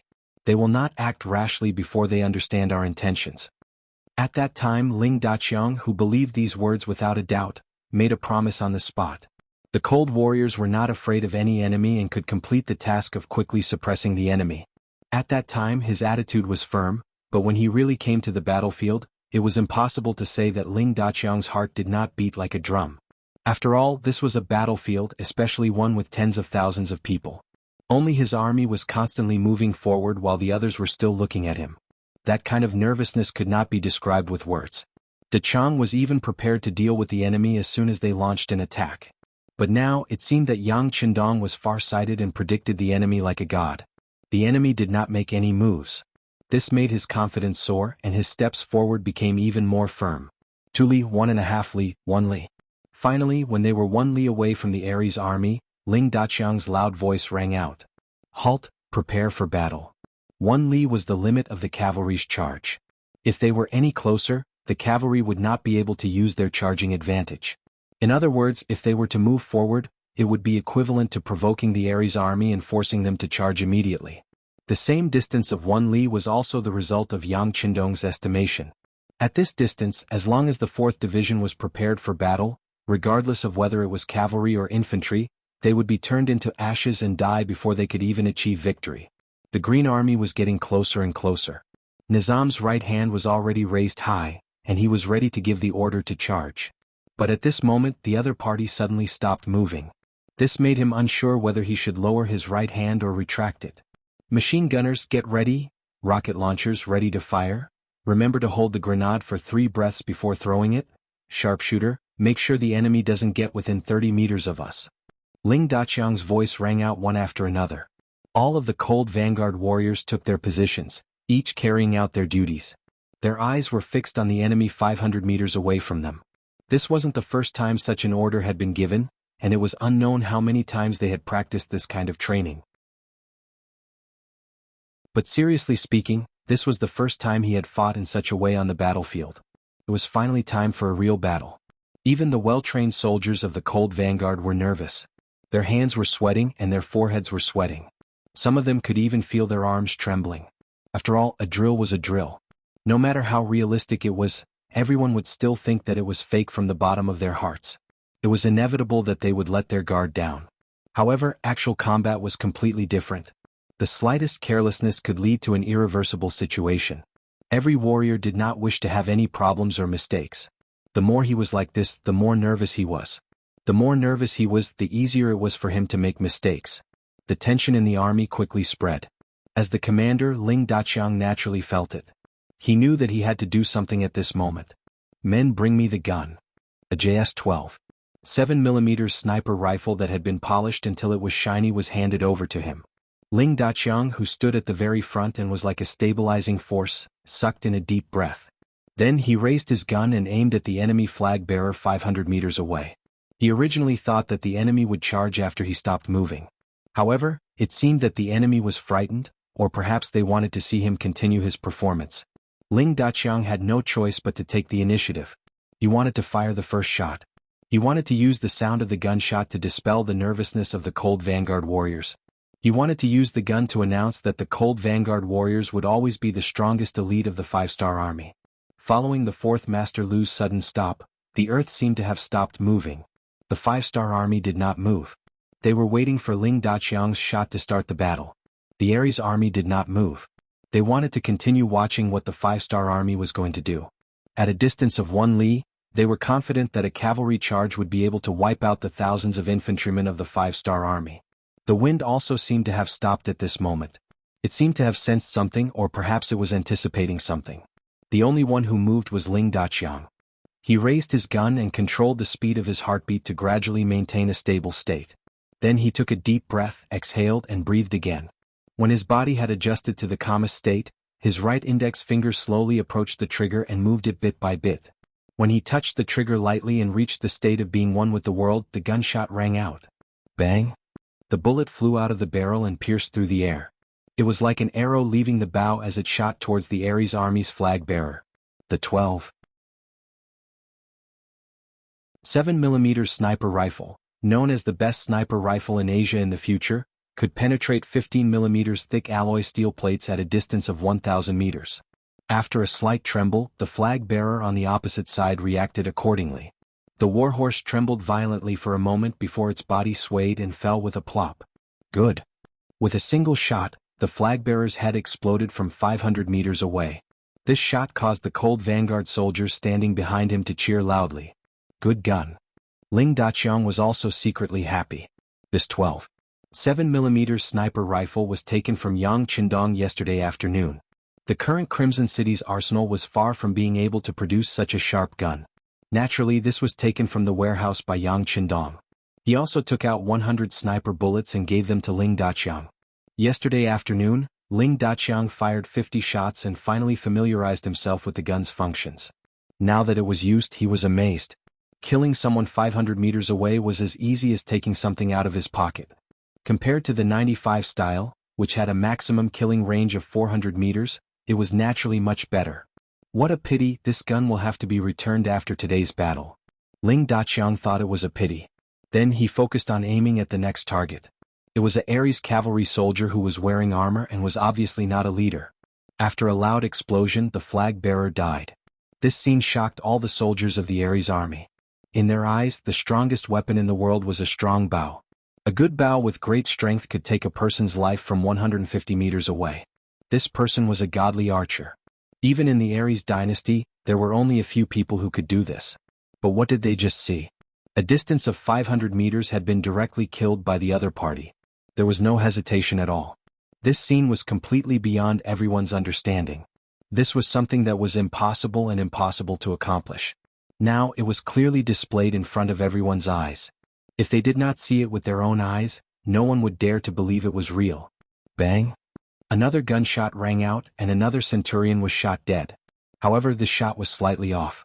It hit the shoulder, but it still shattered the shoulder blade. The centurion fell from the horse and was about to die from excessive blood loss. Bang bang bang. Daqiang gradually got used to the 12.7 mm sniper rifle's performance and also liked this method of killing. He kept pulling the trigger and one after another fell from the horse, becoming a ghost under the gun. In the short span of a dozen breaths, a flag bearer, 5 centurions, and a chiliarch had been killed on their horses. This also allowed Nizam, who was leading the team, to regain his senses. He immediately shouted, "Charge! Cavalry charge in front, infantry follow behind, kill all the enemies." They had no choice but to charge. Who knew if they would be the next to die if this continued? Nizam's shout was an order. The cavalry of the Ares dynasty, who were still silent under the gunfire, quickly responded. One after another, the cavalry began to gallop and rush towards Nizam. Hugh! Daqiang finally put down the 12.7 mm sniper rifle in his hand. Daqiang's face was filled with excitement. He turned around and looked at 1st Regiment leader Gao Xiang, 2nd Regiment leader He Wen, and 3rd Regiment leader Lu Zheng. Follow the plan. Yes. The 3 regimental leaders quickly saluted and ran to their respective command posts. A distance of 500 meters could be covered in less than a minute for the cavalry. This was the time when the 4th Regiment was preparing. Gunners fire. After the 1st Regiment commander gave the order, concentrated gunshots started to ring out. It was as if a whirlwind had blown past and swept forward. Dozens of light machine guns and several heavy machine guns all opened fire. It was like hundreds of firecrackers were lit. The sound quickly rang out. In exchange, the charging cavalry fell one after another. The Aries dynasty cavalry were either shot or their horses were shot. However, no matter what method, the result would not change. One after another, the cavalry was killed on their horses. One after another, the cavalry fell on the charging path. Under the inertia, there were still more Aries dynasty cavalry attacking. At this time, it was no longer a question of whether they wanted to charge or not. They simply could not stop. Rocket launchers ready, fire. Grenades ready, throw.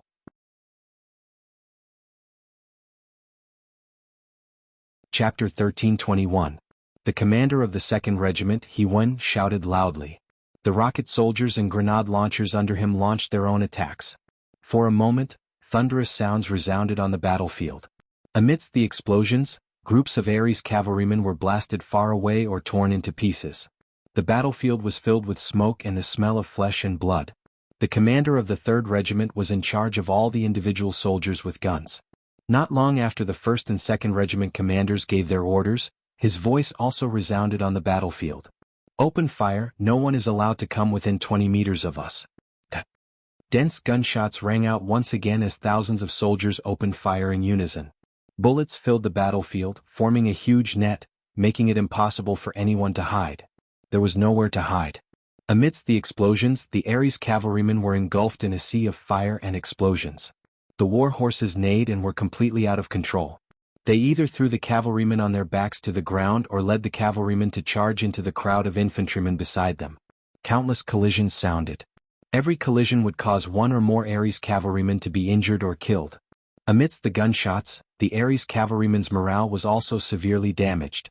In order to survive, no one thought of attacking. However, even if they wanted to escape, they had no direction. They were like headless flies running in all directions. The miserable General Nizam of the vanguard was hit 3 times by the dense gunshots. Looking at the blood flowing out from his chest, the light in his eyes quickly dimmed. He wanted to shout out why, but he, who had already been drained of all his blood, could only move a little before falling onto the horse with a plop, forever losing all consciousness. Nizam was dead. Even if he did not die, it would not change the outcome of the battle. Under the gunshots and cannons, at least 3,000 cavalrymen were killed. Thousands of cavalrymen were injured and fell off their horses. As for the remaining thousands of cavalrymen and 10,000 infantrymen, they had already turned around and fled. What they saw today was completely out of everyone's expectations. This was not a battle at all. This was suicide. No one wanted to die, and no one wanted to die innocently. Their only choice was to flee. On the high platform, Nurahan clearly saw this scene. He even saw the scene where Nizam was killed by a spear. At this moment, his entire body was drenched in cold sweat. He finally understood why the 5-star army was able to win every battle despite their small numbers. With such powerful firearms, who could fight against them? Shock, astonishment, fear were no longer enough to express his current thoughts. Now he just wanted to end this war quickly. If possible, he wanted to return to the Aries dynasty and never be enemies with the 5-star army again. His thoughts were in a mess until the cavalry of the 5-star army launched an attack. Only then did he regain his senses. Then he waved the red and yellow flag in his hand. He knew that it would take time for the army to retreat. He had to mobilize the army on each mountain and let them charge forward to slow down the enemy's attack. Whether it was a counterattack or a retreat, they had to buy enough time. Within the 5-star army's camp, the cavalry charged forward. With the new army's cavalry as the lead, the cavalry of the 2nd Army's 2 divisions formed the 2nd echelon and launched the cavalry charge. What happened just now was like a nightmare for the Aries army. But to the 5-star army, it was indeed a victory that roused their morale. This was especially so for the Ear army, who didn't know much about firearms. When they saw the might of the 5-star army's firearms, they were filled with pride and excitement. At this moment, the army's morale reached its peak. When the order to charge was given, some of the cavalry's speed even caught up with the new army's 1st echelon. They couldn't wait to show off their skills on the battlefield. Charge down the mountain and stop the charging speed of the 5-star army's cavalry. The military order was like a mountain. The Aries army on the nearby mountains charged forward. It felt like a fierce tiger coming down from the mountain towards the 5-star army's cavalry from several directions. Boom boom boom boom boom boom. The 4th Division commander Yi Xingfeng had been waiting for this moment. He had been prepared to fire from the back. He had already brought the cannoneers to adjust the gauges and waited for the enemy to make a move. Now it was finally time for them to show their might. The 100mm mortar shells fell like meteors from outer space and landed in the midst of the Ares army that was charging from the foot of the mountain. Every time the cannons fired, a dozen or even more soldiers would die. Under the bombardment, the Ares army that was originally full of vigor was in a mess. Under the powerful bombardment, the Ares army was completely unprepared. They had never seen the power of such a cannon before and were stunned. They couldn't even differentiate north from south as they ran around under the bombardment. But the more they were like this, the greater the number of casualties. They didn't know that under the bombardment, lying down and not moving was the best choice. The old soldiers were afraid of guns and the new soldiers were afraid of cannons. But to the Ares army they were all new soldiers. They didn't know how to deal with such an attack and how to avoid the greatest number of casualties. Under the bombardment, the so-called reinforcements became a joke. They couldn't even protect themselves and didn't even know where to run. The Ares army on the mountain was already in a mess. Using this opportunity, the 5-star army's cavalry charged to the back of the Ares army's vanguard. They used the speed of their horses and swung their swords. One by one the Ares army fell to the ground as they wailed in pain. It's over, it's all over. Nurahan sat down on the high platform with a plop. From his position he could see the entire situation. Because of this, he could see the Ares army's situation the clearest. He knew better than anyone else that the Ares army had lost. The army was already in a mess, there was no need to talk about morale. How could an army like this fight? How could they win a battle? Under the bombardment of guns, the situation on the battlefield was already one-sided. The Ares army's morale fell to the bottom. While they were terrified, they didn't have the courage to turn around and fight against the 5-star army. They only wanted to escape, the further the better. It would be best if they didn't let the 5-star army see them. In comparison, the 5-star army's morale was at its peak. They shouted loudly as they galloped on the battlefield on their horses. They chased and killed batch after batch of defeated Ares soldiers. They were having a great time. The vanguard was defeated. 10,000 cavalry and 10,000 infantrymen were killed, 1 surrendered and 1 escaped. There were originally 30,000 Ares army soldiers on each mountain. However, under the bombardment of the cannons, they didn't even have the chance to use half of their combat power before they were defeated and escaped. The mountains were filled with deserters. Their weapons were also abandoned everywhere. It was a miserable scene. In the main tent of the Ares army, scouts rushed in one after another and reported the situation of the vanguard 8 miles away. When bad news came one after another, Ridhar's expression changed from the initial calm to anger. Then his whole body started to tremble and his eyes lost their luster. This 5-star army is so powerful. What should we do? What should we do? Seeing that Deridar was at his wits' end, the expressions of the generals around him changed. The army couldn't do without a leader.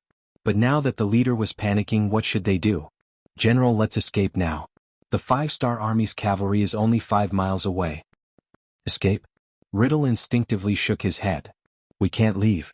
We are only the vanguard. The main force of the army is still here. Yes, this time the Ares dynasty sent a total of 150,000 troops. Now, only the 10,000 cavalry and 40,000 infantry of the vanguard lost the battle. They still had 110,000 troops in their hands. With this, they could fight any powerful enemy in a battle. Reporting.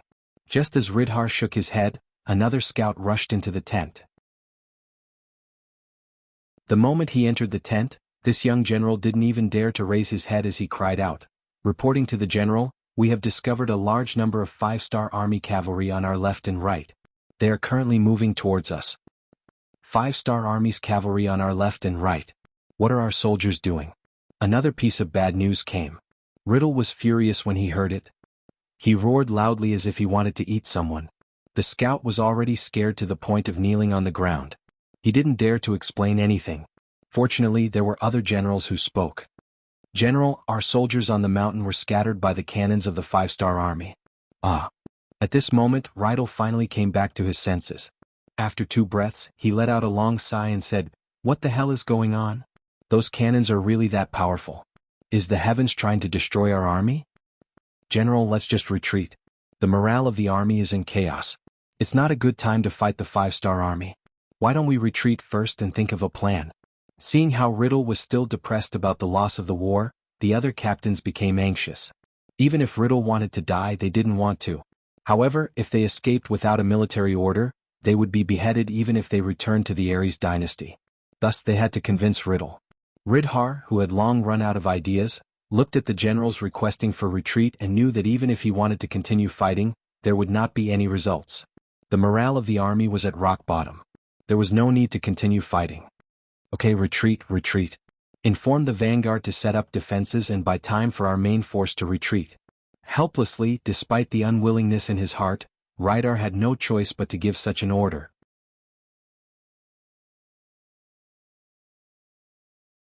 Chapter 1322. The Aries dynasty's army retreated. Without any preparation, they didn't even have time to tidy up their tents. Many of the military supplies were left behind as well. Thus, Ridhar only managed to escape with 50,000 cavalrymen, 150,000 soldiers, 50,000 cavalrymen and 50,000 infantrymen. A small number of them died in the cannon fire and cavalry attacks. Nizam and the other generals died in battle. 70,000 people were captured, including Nurahan and the others. At the same time, they also seized a large amount of food, military equipment and war horses. From the reports of the scouts and light cavalry that pursued the Aries dynasty, Ridhar escaped with 50,000 cavalrymen for hundreds of thousands of miles until they left the Ili region and returned to the Aries dynasty's territory. The victory was decided in one battle. It was carried out in an unstoppable manner without the slightest hesitation. The battle from the beginning to the end took less than 2 days. It ended with the Five-Star Army's complete victory. In the main tent of the Five-Star Army, Nurahan knelt on the ground with his hands tied. Opposite him was Yang Qindong, who was sitting there drinking tea and reading the battle report. In this battle, the Five-Star Army used firearms to open the way.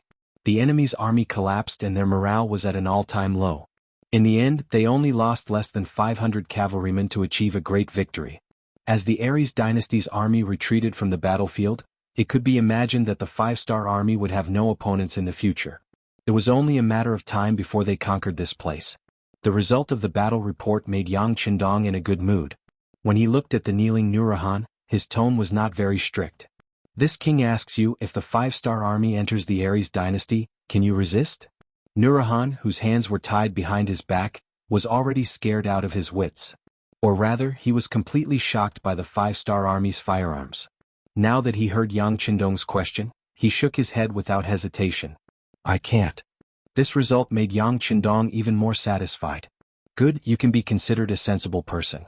Since that's the case, are you willing to go back and persuade your comrades to surrender? You have to know that this is not only an opportunity for you, but also an opportunity for the Aries dynasty. Otherwise, when the Five-Star Army enters the Aries dynasty, they will win easily. At that time, who knows how many more people will die. This was the reason why Yang Qindong called Nurahan. If they could take over the Aries dynasty without bloodshed, of course, it would be for the best. Even if he couldn't achieve it, letting Nurahan leave would also make him a troublemaker. At that time, even if he could only persuade a small number of people to surrender, it would be a good thing. Nurahan to the Aries dynasty was to survive to survive. Were to the Aries dynasties to the Aries dynasty. When he thought of the power of the Five-Star firearms and the fact that he didn't want to see his country's citizens and army being slaughtered, he wanted to do something about it. Now that the opportunity had come, there was no reason not to seize it. He immediately nodded and said, "The surrendered general is willing to surrender and is willing to persuade his comrades to surrender to the Five-Star Army." Such a cooperative Nurahan naturally made Yang Qindong very happy. Good, surrender to the Aries. Come, untie the general and take out 1,000,000 silver for him to use. If he has any requests, help him. Are you satisfied? Not only was his life guaranteed, but he also received 1,000,000 silver. How many things could he do? Nurahan had no reason to refuse. He knelt on the ground again and said with determination, "I thank Bugnam of Gojoseon for thinking so highly of me. This time I will do my best and go through fire and water." Good, I hope you can do what you say. If you dare to play any tricks, then when I catch you, I promise I will let you experience what it means to live a life worse than death. After giving the sweet jujube, it was time to swing the big stick. Yang Qindong's voice carried a bit of coldness. I don't dare, Nurahan's body shook. He believed that the Five-Star Army definitely had the ability to do so. He didn't want to die and didn't want to see his country's citizens die innocently. He knew that he had no other choice. Nurahan was let go just like that. Before leaving, other than writing a surrender letter, there were no other measures. Because of this, Beta Persei worriedly reminded him. It was clear that he had doubts about this person's loyalty. Don't worry, everyone knows that he was captured by us. Even if he faked his surrender, when he returns to the Aries dynasty, he won't be heavily used. Anyone with ambition wouldn't do such a stupid thing. Also, you have to have confidence in the 5-star army. This time he was already scared. Even his spine was broken. You won't dare to be our enemy. Regarding this point, Yang Qindong was 100 times more confident. Why did so many traitors appear in the future? Wasn't it because the Japanese's weapons and individual combat ability were too strong? On the other hand, the 5-star army was much stronger than the Japanese at that time. Anyone who understood would know what to do. On the other hand, if Nurahan's mentality changed, then what was the difference between killing him and not killing him? In the end, it was just a loss of 1,000,000 taels of silver. And if he persuaded more people to surrender, how could 1,000,000 taels of silver compare? He was willing to take this gamble. Yi Li's first army led by Bai Shuang, Yarqiang's 5-star army led by Shi Wanshan, Turpan was destroyed, and the Aries dynasty and Kazakh's reinforcements were either pushed back or eliminated. The situation in this area became clearer. At this point, the 5-star army already had the upper hand. As long as they didn't make any big mistakes, taking down this area was just a matter of time. Since this was the case, Yang Qindong was prepared to let go of everything and leave everything here to his subordinates. This was a type of training for them. At the same time, Yang Qindong also needed to make a trip back to Chichen City. Many lathes in the munitions factory were being put up. He was very worried and had to go back to take a look. This was related to the future development of Yangtze and the long-term benefits of the 5-star army. Before deciding to leave, Yang Qindong handed the military command over to the commanders of each army, division, and regiment. In their words, when he wasn't here, the generals could do whatever they wanted. This was the time to test their abilities. In order to increase the fighting power of the army, Yang Qindong even left the 4th Army Division behind. Overall, Yi Li and the Yarqiang tribes still had the geographical and military advantage. If there wasn't such a strong army, some things would probably go wrong. After leaving the 4th Army Division behind, Yang Qindong didn't have any firearms by his side. Fortunately, he had already sent a telegram to the army headquarters. The 5th Army Division had already set off for the first city and should arrive earlier than them. The generals who stayed behind were naturally grateful when they saw that Yang Qindong trusted them so much. This kind of trust made everyone have the mentality of dying for someone who knew them well. He left behind most of the troops and only took the 1st Cavalry Division with him. Then, under the protection of 2,000 Black Knights, he returned to the first city with the 2nd Army that was in charge of logistics and transportation. This time, when he returned to the first city, Yang Qindong still had one more thing to do, and that was to get 1,000,000 Han people. This was the reward he asked for from Ming for their sneak attack on him. But now it seemed that things didn't go well. Even so, he didn't mind fighting a battle and letting the other party know that it wasn't that their 5-star army didn't have the ability to defeat them, but that they just didn't want to do so. First city. At the headquarters of the new army, Tigers Mane, Yang Si, and Yu Mian were sitting in a small conference room for a meeting. Yang Qindong had already made a decision on how to deal with the Ming army's sneak attack on the supply transport team. As soon as they received the news, they reported this information to Governor Shiheng in Tulu City. However, more than a month had passed since the time of reporting, but there was still no movement from the other party. On the contrary, the 6th young master had already returned and entered the new 2nd Army's Shajing city. It would take him a few days to reach the first city. There must be an explanation for this matter. Otherwise, how could they answer the 6th young master when he asked? As the most trusted people of Yang Qindong, they were also entrusted with the important task of being in charge of the specific matters of the first city. The 3 of them must give an explanation, otherwise they would be incompetent. We still have to send someone to urge them. Give them 2 more days. There must be a result. As the first city's governor, Yu Mian was a scholar. In the past he didn't think highly of generals. However, what he had seen and heard in the past few years made him clearly realize how important it was to have a powerful army. It could bring earth-shattering changes to the lives of the people. His mentality had also changed because of this. 2 days? What if the other party still doesn't reply when the time is up? Yang Si didn't seem to be satisfied with this answer. However, considering that Yu Qian and his son were talents that even the young master respected, he didn't speak so aggressively. Yu Mian, who was suddenly stumped, didn't know how to answer for a moment. Tiger's Mane, who was watching the show from the side, felt that it was about time. He said as if he was helping Yu Mian out, "If they don't answer, beat them. How dare they ignore the sixth young master's words? How can we not teach them a lesson?" This was the true intention of Tiger's Mane and Yang Si. To put it bluntly, they advocated using force to solve everything. However, Yu Mian had always disagreed. He always wanted to solve the problem through negotiation, so they waited and waited. Now that Yang Qindong was coming, they couldn't delay any longer. Therefore the two of them called Yu Mian to put pressure on him. After all, the first city was sending troops. If the governor didn't cooperate, there would be some trouble. Beat them? This answer was clearly out of Yu Mian's expectations. Although he didn't reject generals, he still didn't like fighting and killing. It would be best if he could solve the problem through negotiation. Well, should we talk to Shiheng again? If it doesn't work, we can reduce the number of people we want.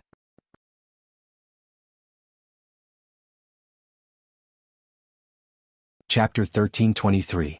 Yu Mian thought that it was too much to ask for 1 million Han people. If he could ask for less, perhaps Shiheng would agree and a war could be avoided.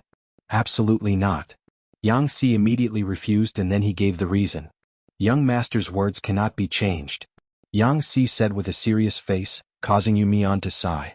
Of course, he knew that Yang Qindong's words were like an imperial edict in the entire Yangxia and the five-star army. Unless he was willing to take it back, no one could change it. However, when he thought about the war that was about to begin, especially with the Han people, who knew how many of his brothers would die, his expression became unsightly. Noticing the change in Yu Mian's expression, Tiger's Mane sighed in his heart. A scholar was a scholar after all. He was still too soft-hearted. However, some problems that could not be solved politically could not be solved without a war. City Lord Yu, you don't have to worry too much. We are determined to win this war. The fifth Master Lu has already arrived at the first city and is ready to attack the city at any time. As long as we win, we don't have to worry about the other party not agreeing to our request. In that case, we will immediately rescue 1 million Han people. Isn't this what we want?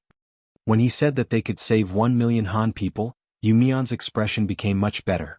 He could not help but sigh. Yes, 1 million Han people can walk out of the abyss of suffering. It's worth it just for this point. Then I'll write a letter to inform Shiheng and give them 2 more days. Yu Mian finally agreed to send troops. Tiger's Mane and Yang Si both breathed a sigh of relief. They began to look forward to the arrival of 2 days later. Tulu City. Shiheng was sulking in his house with a face full of anger. Beside him, the 2 generals Zhou Qing and Jiang Xan also stood there with bitter expressions. They did not dare to speak for a long time. Reporting, First City Lord Yu Mian has sent a letter to Marquis. A bodyguard jogged into the courtyard and placed a letter sealed with wax on the stone table in front of Shiheng. Then he carefully retreated. He could tell that his master was in a bad mood. At this moment he didn't dare to stay any longer. The letter was placed on the stone table. After about 5 minutes, Shiheng snorted coldly and looked at his most trusted aide, Zhou Qing, and said, "Open it and read it." Zhou Qing did not dare to hesitate and immediately reached out to take the letter. Then the contents were transmitted to the 3 of them. By the time he finished reading the letter, Shiheng's expression had turned even uglier. He was so angry that his lips were trembling. Even Yu Mian is forcing Marquis' hand? No wonder Shiheng was so angry. When Yu Mian sent a letter to explain that the previous sneak attack had angered Bugnam of Gojoseon, his life had not been easy. First, Yu Mian made a request.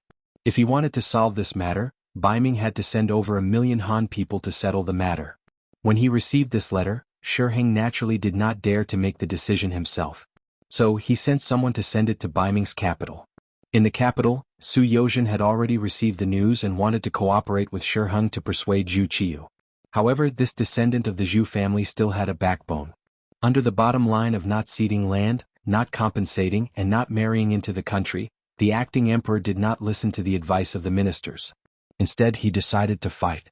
On this matter, a portion of the military officials agreed, but more importantly, the group of eunuchs also supported him.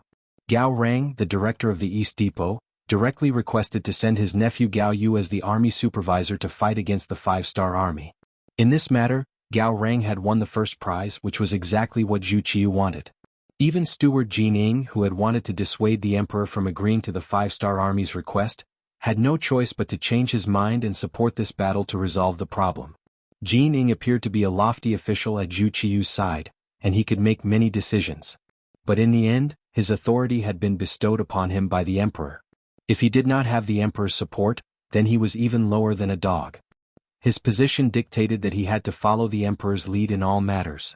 With the support of the eunuch group, Zhu Qiu issued an imperial edict, mobilizing 200,000 infantrymen from the capital and appointing Gao Yu as the army supervisor. A few outstanding youths from the great clans were appointed as generals. They were to head to Tulu City and fight against the five-star army to demonstrate Bai Ming's military strength. As if dissatisfied with Shi Heng's previous performance, Zhu Qiu clearly stated in the imperial edict that the battle against the five-star army would be led by the great general of the Liaodong cavalry Fang Dingshan, with the army supervisor Gao Yu as his support. This was tantamount to weakening Shi Heng's authority in the army. As a result, his position as commander-in-chief had become empty and transparent. This was what had truly angered Shi Heng. Now Yu Mian had sent a letter urging him, and he had only given him 2 days. If he didn't agree, then he would fight. How could he not be vexed? But no matter how angry he was, he still had the position of commander-in-chief. There were still things that needed to be done. He looked at Zhou Qing, who had put down the letter. Jiang Xen, who was still standing to the side, asked, "Speak. Do the two of you have any good suggestions?" It didn't matter if they had an idea or not. Since their master had asked them to reply, they had to force their way in. Jiang Xen cupped his fists and said, "Marquis, we must take His Majesty's letter seriously. We have no chance of winning against the five-star army." Jiang Xen's answer clearly displeased Shi Heng. He first gave the other party a look that said, "You're an idiot." Of course Marquis knows. But with the emperor's imperial edict, I'm afraid that Gao Yu and Fang Dingshan are plotting something. What can I do? Ever since Gao Yu had brought 200,000 soldiers to Tulu City a few days ago, he would often close the door and discuss matters with Fang Dingshan. Moreover, he had never notified Shi Heng to participate. Just this fact alone made him furious. In his heart, he didn't know how many times he had cursed Gao Rang and the group of eunuchs behind him. Of course, Fang Dingshan wasn't any better. He was also viewed by Shi Heng as a traitor. Jiang Xen was reprimanded, but there was no anger on his face. He was just giving a simple reply. "You told me to say it, so you can't blame me if I say it wrong. You say it." Unsatisfied with Jiang Xen's reply, Shi Heng's gaze fell on Zhou Qing. Compared to Jiang Xen, Zhou Qing was smarter and had more ideas. This was the main reason why Shi Heng placed him in an important position. At this time he calmly cupped his fists and said, "Marquis, you don't have to be angry. We just need to send the letter out. As for how we do it, what does it have to do with us?" "What does it have to do with us? What do you mean?" For a moment Shi Heng didn't understand. His face was filled with confusion. Zhou Qing laughed confidently and said, "Marquis, isn't the emperor going to fight with the five-star army? But he doesn't know the strength of the opponent. There's no chance of winning this battle. Since we know that we're going to lose, why don't we hide further away and leave the battlefield to them? When the time comes and we lose, it has nothing to do with Marquis. On the contrary, you can stand up and turn the tide. At that time, isn't it obvious who's stronger? Stay out of it?" Pondering the meaning of Zhou Qing's words, Shi Heng seemed to suddenly understand. "You're saying that we should watch the show from the sidelines and watch others fail to distinguish ourselves? Marquis is brilliant." Zhou Qing hurriedly flattered and then retreated to the side with a smile. After receiving Zhou Qing's reminder, Shi Heng thought carefully and confirmed that this was the best way to deal with it. Wasn't Marquis dissatisfied? Then it's good that we withdraw from here and stay far away. This way, if we lose the battle, they can't blame me.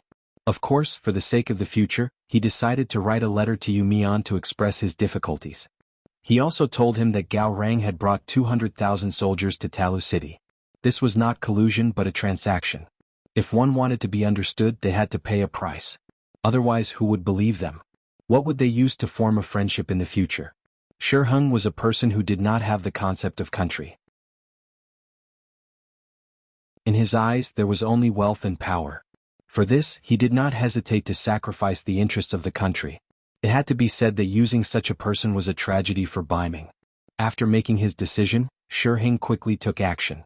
He did 3 things in a row. First, he wrote a letter to Yu Mian in his own name, explaining his difficulties and the situation in Talu City, expressing his powerlessness. Second, he sent Yu Mian's letter to Fang Dingshan and Gao Yu, handing over the difficult problem. Third, he claimed that his health was not good and decided to go to the Wan-All department to recuperate. Yu Mian's letter was quickly delivered to Fang Dingshan and Gao Yu. The threat in the letter was nothing to the two who had already decided to fight. On the contrary, they were more interested in the letter written by Shi Heng. When they saw that he was leaving Talu City, the two of them were overjoyed. In any case, Shi Heng still had the title of Commander-in-Chief and had operated here for a period of time. He had many trusted aides in the army. This person's presence would be a great hindrance to the two of them. If he could leave now, it would be of great benefit to their ability to command. This was something that they wished for, so how could they not agree? The two of them reached a consensus and agreed to Shi Heng's departure. They even expressed their condolences. After receiving the agreement, Shi Heng left Talu City in the afternoon, as if he did not want to get involved in this troublesome place. Without Shi Heng guarding Talu City, the military power was quickly divided between Fang Dingshan and Gao Yu. The two of them had 100,000 cavalry, 300,000 infantry and 400,000 troops. The power of commanding 400,000 troops made the two of them somewhat arrogant. Needless to say, since they had an army, they naturally had to consider the matter of war. The two of them immediately made preparations to leave the city and fight the five-star army. At the same time, Yu Mian also received Shi Heng's reply.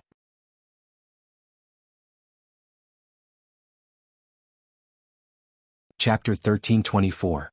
With the existence of the intelligence department, every move in Tulu City was naturally not hidden from them. They had already inquired about the matter of Gao Yu supervising the army. But even so, Shi Heng's letter had its value. At least from this letter, it could be seen that the Ming army was preparing to take action. We have no choice but to fight. Yu Mian looked at the letter and shook his head helplessly. He cupped his fist and said to Tiger's Mane and Yang Si, "Generals, I'm not good at war. I'll leave everything to you. Just tell me what you want to do and how you need my cooperation.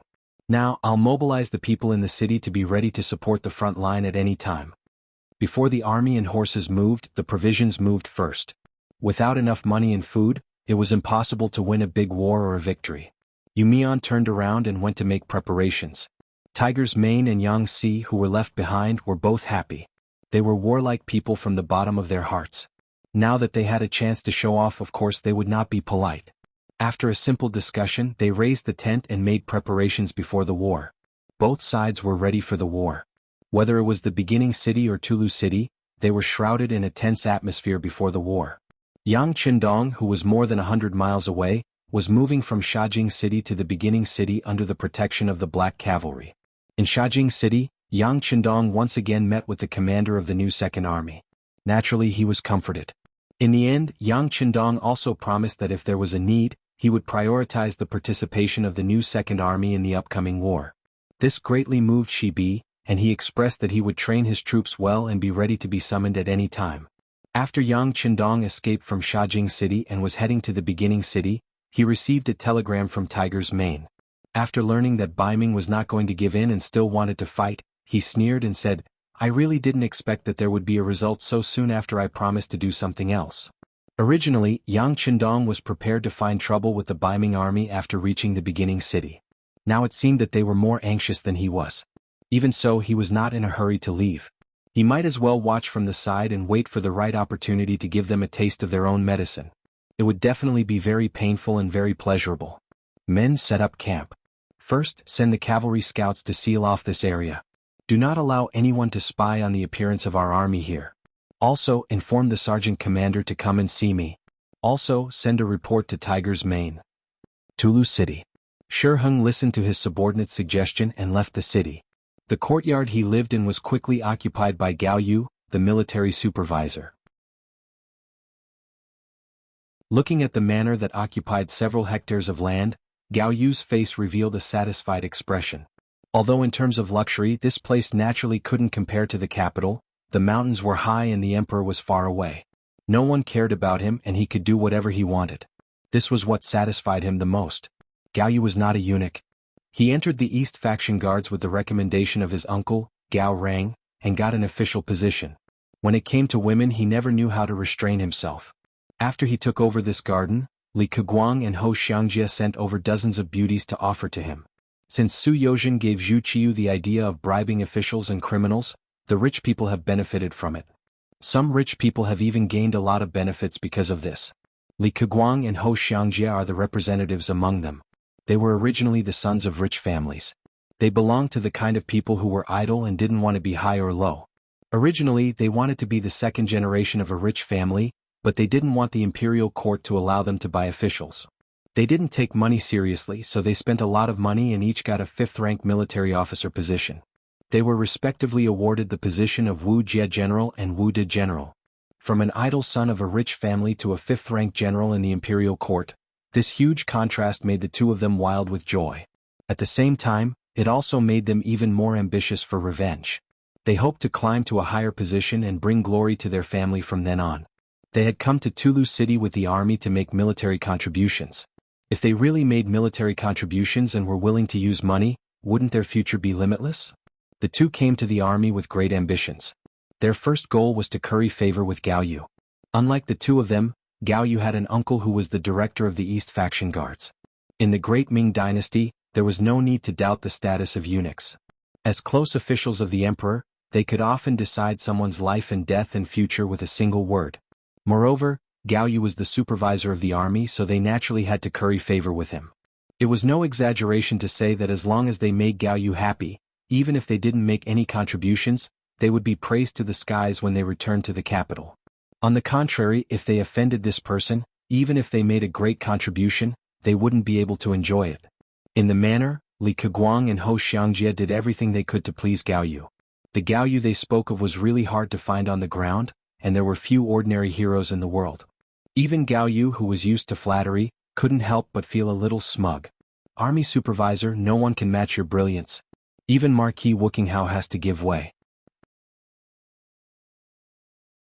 Li Keguang, who had a monkey-like face, said with his spittle flying all over the sky. Ho Xiangjie, who didn't want to be left behind, immediately said, "Of course, how powerful is our supervisor? How can that old man Shiheng compare with him? Just wait and see. As long as the supervisor takes action, the problem of the origin city will naturally be solved. What bullshit Bugnam of Gojoseon and the 5-star army will be beaten to a pulp." The flattery of the two made Gao Yu very satisfied, but at the same time, he was also a little embarrassed. He looked down on Shiheng. He had the power to command the army, but he never had any construction skills. It was really a performance of incompetence. But when it came to the 5-star army, especially Bugnam of Gojoseon, Gao Yu had to pay attention to it. In the past, he had dealt with this person in the capital. Later, he participated in many incidents against Wuxia, so he knew some secrets. Yang Qindong was not to be trifled with. This was not only his opinion, nor was it only his uncle who said so. Even the emperor and the ministers thought so. Before going to war, his uncle had said more than once that if he really faced Yang Qindong, he had to think twice before acting. Gao Yu also thought that his uncle's words were very correct. Fortunately, he had already sent someone to inquire about it. Bugnam of Gojoseon and Yang Qindong were on the way to the origin city. He should not have come here so quickly. This gave him a lot of confidence. In his eyes, only Yang Qindong was worth paying attention to. As for the others, they did not even pass the imperial examination of the Great Ming Dynasty. They probably did not know much about the 4 books and 5 classics and did not know many words. Of course, he would not put such an opponent in his eyes. Speaking of which, Gao Yu still underestimated Yang Qindong.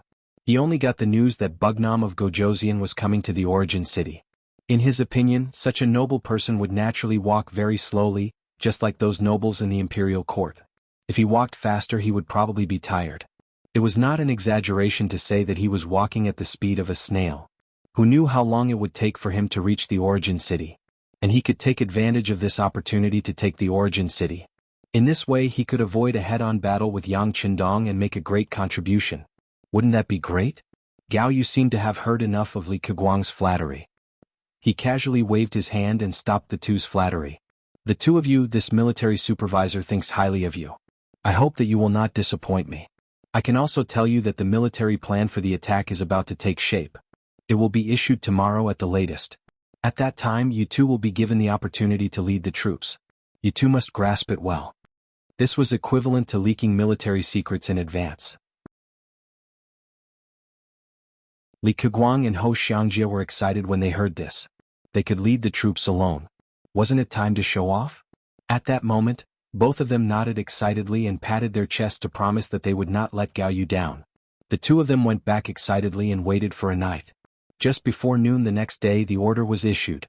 Li Keguang got the position of the left vanguard, leading 10,000 troops. Ho Xiangjie got the position of the right vanguard, also leading 10,000 troops. As the vanguard they went straight to the origin city from Talu City. They wanted to appear at the origin city at lightning speed and catch the enemy off guard. Then, the main army would appear one after another and complete the encirclement of the origin city. In order to win this battle, Ming could be said to have paid a great price. Among the 200,000 reinforcements, there were 20,000 of them who were equipped with firearms. Among them there were 5,000 God cannons and 5,000 God guns, 500 improved God cloth cannons that could shoot 300 meters away, and 2,000 new repeating guns.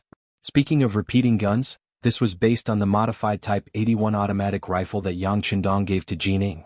At that time, Yang Xie used this gun to exchange for 1,000,000 caddies of copper and iron. It could be said that he solved the problem of burning eyebrows. After Ming got the Type 81 automatic rifle, they called all the skilled craftsmen. After so many years of hard work, they finally made a replica repeating gun that could hold 4 bullets and fire continuously. Because it was all handmade, there was no so-called lathe to match it. The manufacturing power was very limited and it was easy to have problems. For example, the bullets were not on the scale and things like jamming happened from time to time. Even so, it was not a small achievement to create a 4-style repeating gun. The shooting range of the gun was increased by 20 meters, reaching 120 meters. It was regarded as a treasure by Ming Firearms Camp. The firearms camp with 20,000 people was one of Gao Yu's biggest trump cards. Both sides had firearms, the power was directly ignored by him. They had a lot of troops, and they had the help of 100,000 strong Liaodong iron cavalry. He was determined to take down the origin city.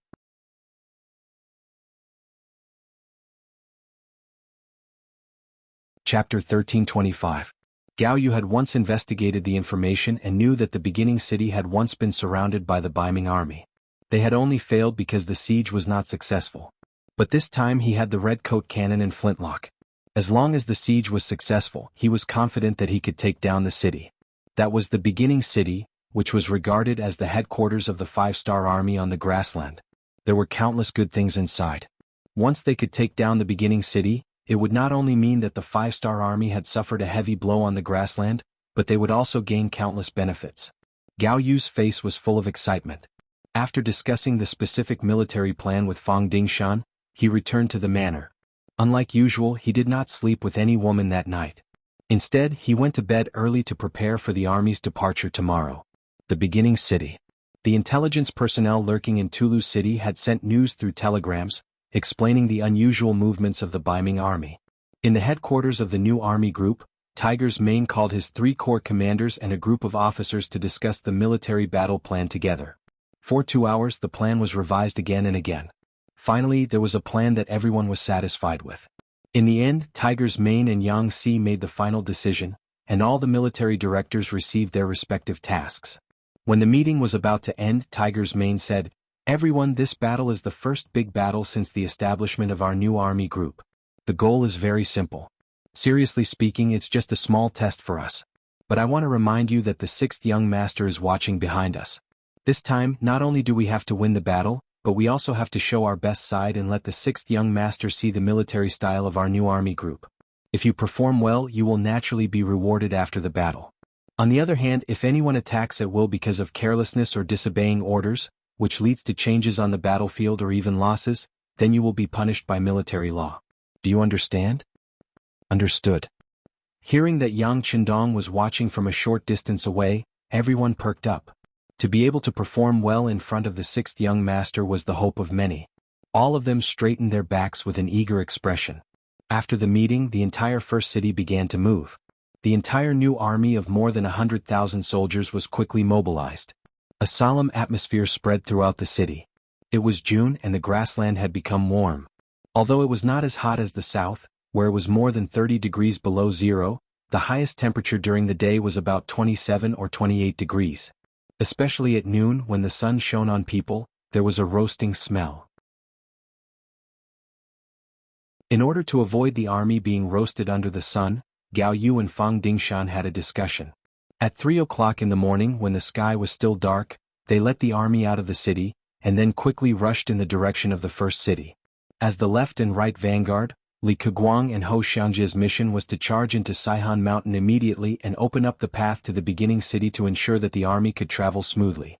In order to complete the mission and take down this place, the two of them had done a lot of work. They even took the initiative to increase the silver reward for military merit.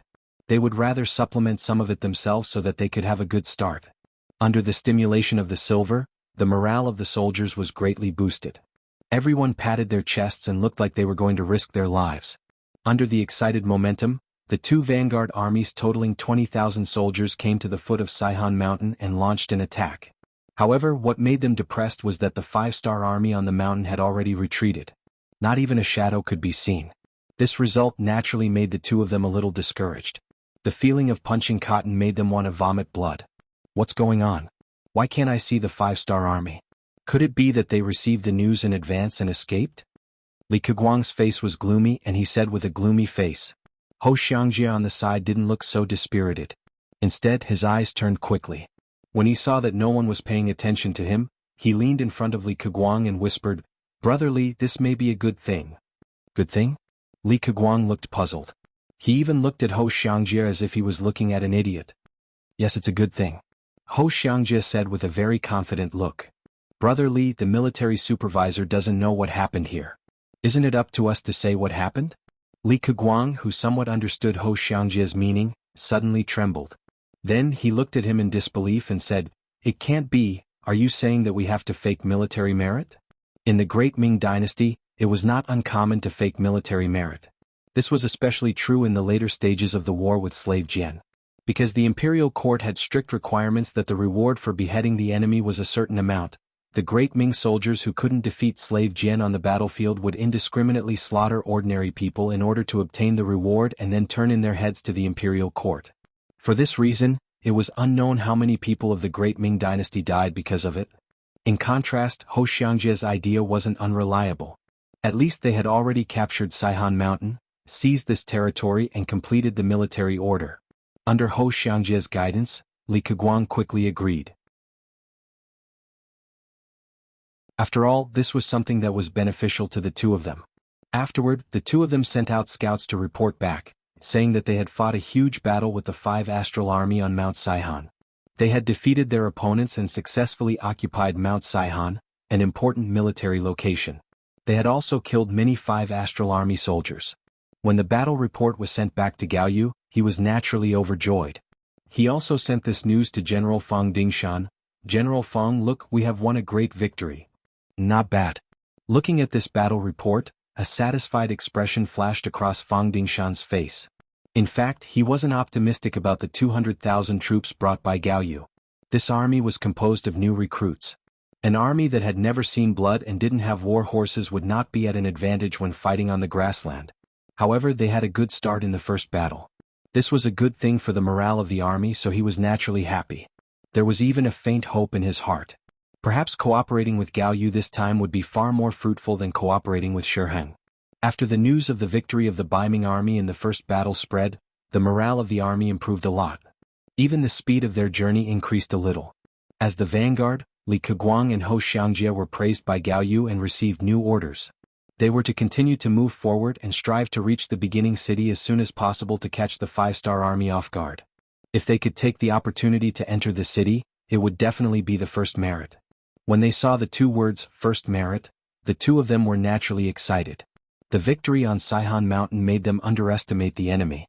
After all, they didn't really fight with the five-star army. In order not to let the people have panic thoughts and emotions, the Ming imperial court didn't publicize the power of the five-star army. Ignorant people didn't care. The two of them led 20,000 infantrymen down Saihan Mountain and quickly went to the beginning city. In order to achieve the first merit, they didn't even leave any troops at the foot of the mountain. This alone showed their incompetence and inexperience. The two generals left Saihan Mountain excitedly and went straight to the beginning city. In order to snatch the first merit, they didn't stop to rest. They rushed day and night and arrived in front of the beginning city on the third day. The sudden appearance of 20,000 Ming army outside the city seemed to be greatly beyond the expectations of the five-star army. The city gate quickly closed and showed a panicked look. The five-star army was really unprepared. The scene in front of him made Li Keguang very excited. However, when he turned around to look at the infantrymen behind him, there was a hint of disappointment in his eyes. It's a pity that the army is very tired after rushing for days. Otherwise we could have won the battle. Yes, the beginning city wall is very tall. It's not something that can be defeated by tired soldiers. I think we should wait for a while, Ho Xiangjie said with a look of pity. Facing the beginning city wall that had been reinforced more than once, it was very difficult to take it down. Moreover, the Ming army had rushed for days and their combat power was less than 30% of their usual strength. If they attacked the city now, it was no different from courting death. The two generals felt that it was a pity that they couldn't attack the city immediately. However, they didn't know that if they attacked the city now, they would only die. The beginning city wasn't something that could be easily attacked. Moreover, the 5-star army in the city was already prepared. If they attacked now, they would be courting death. Li Keguang and Ho Xiangjie, who were unaware of the situation, thought that they had seized a great merit and had blocked the 5-star army within the city gates. Thus, they hurriedly sent someone to send a message to the rear troops, exaggerating their merits. In order to make it seem more realistic, they even added a lot of merits. For example, they had fought a great battle with the 5-star army outside the city and had won, sending them back into the city. The battle report was sent by the cavalry to Jianghu, who was not far from Talu City. It made him exclaim happily, "Ha, the two of you are really famous generals.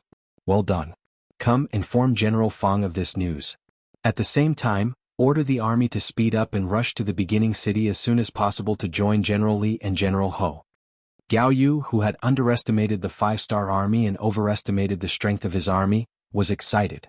It seemed that the great merit was in front of him. At this moment he looked down on Shiheng even more. Even he, who had never led an army, could besiege the beginning city in a short time. He didn't know why Wu Qinghe would be afraid of the 5-star army. Now it seemed that it was not an exaggeration to call him a stupid general. Fang Dingshan, who was leading 100,000 cavalry, also received the news quickly. He was not surprised by it. After all, the beginning city had been besieged before. Now it was just a repeat of the past. It was nothing. He just hoped that this trip would not be as fruitless as last time. Under the beginning city, Li Keguang and Ho Xiangjie, who had rested for an afternoon and night, walked out of their respective big tents with radiant faces. Then they ordered the troops to attack the city. The 20,000 Ming army, who didn't encounter any opponents, also had high morale.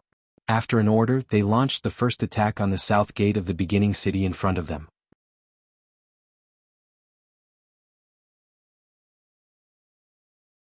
Chapter 1326. The Ming army took turns to attack. Every time, 1,000 Ming army soldiers would launch a probing attack. The two generals were even prepared to be heavily injured. However, when they really attacked the city, they realized that the 5-star army was only putting up a hasty resistance. It wasn't too intense. It gave people the feeling that if the city wasn't high enough, they might have already broken through. Ha ha ha. After a morning of fighting, Li Keguang believed that he had seen the strength of the 5-star army. He laughed loudly and said to Ho Xiangjie, "Brother Ho, did you see that? The 5-star army is only SOSO. We can increase our attack in the afternoon." That's right. Ho Xiangjie also had the same view. Then he changed the strategy of attacking the city. This time, the number of soldiers attacking the city increased from 1,000 to 2,000. On the tower outside the city, Yang Si was looking at the Ming army leisurely. He didn't look nervous at all. It was as if this battle had nothing to do with him. "Commander Yang, the Ming army has sent 2,000 people to attack the city this time." Li Yun ran to Yang Si and gave a standard military salute.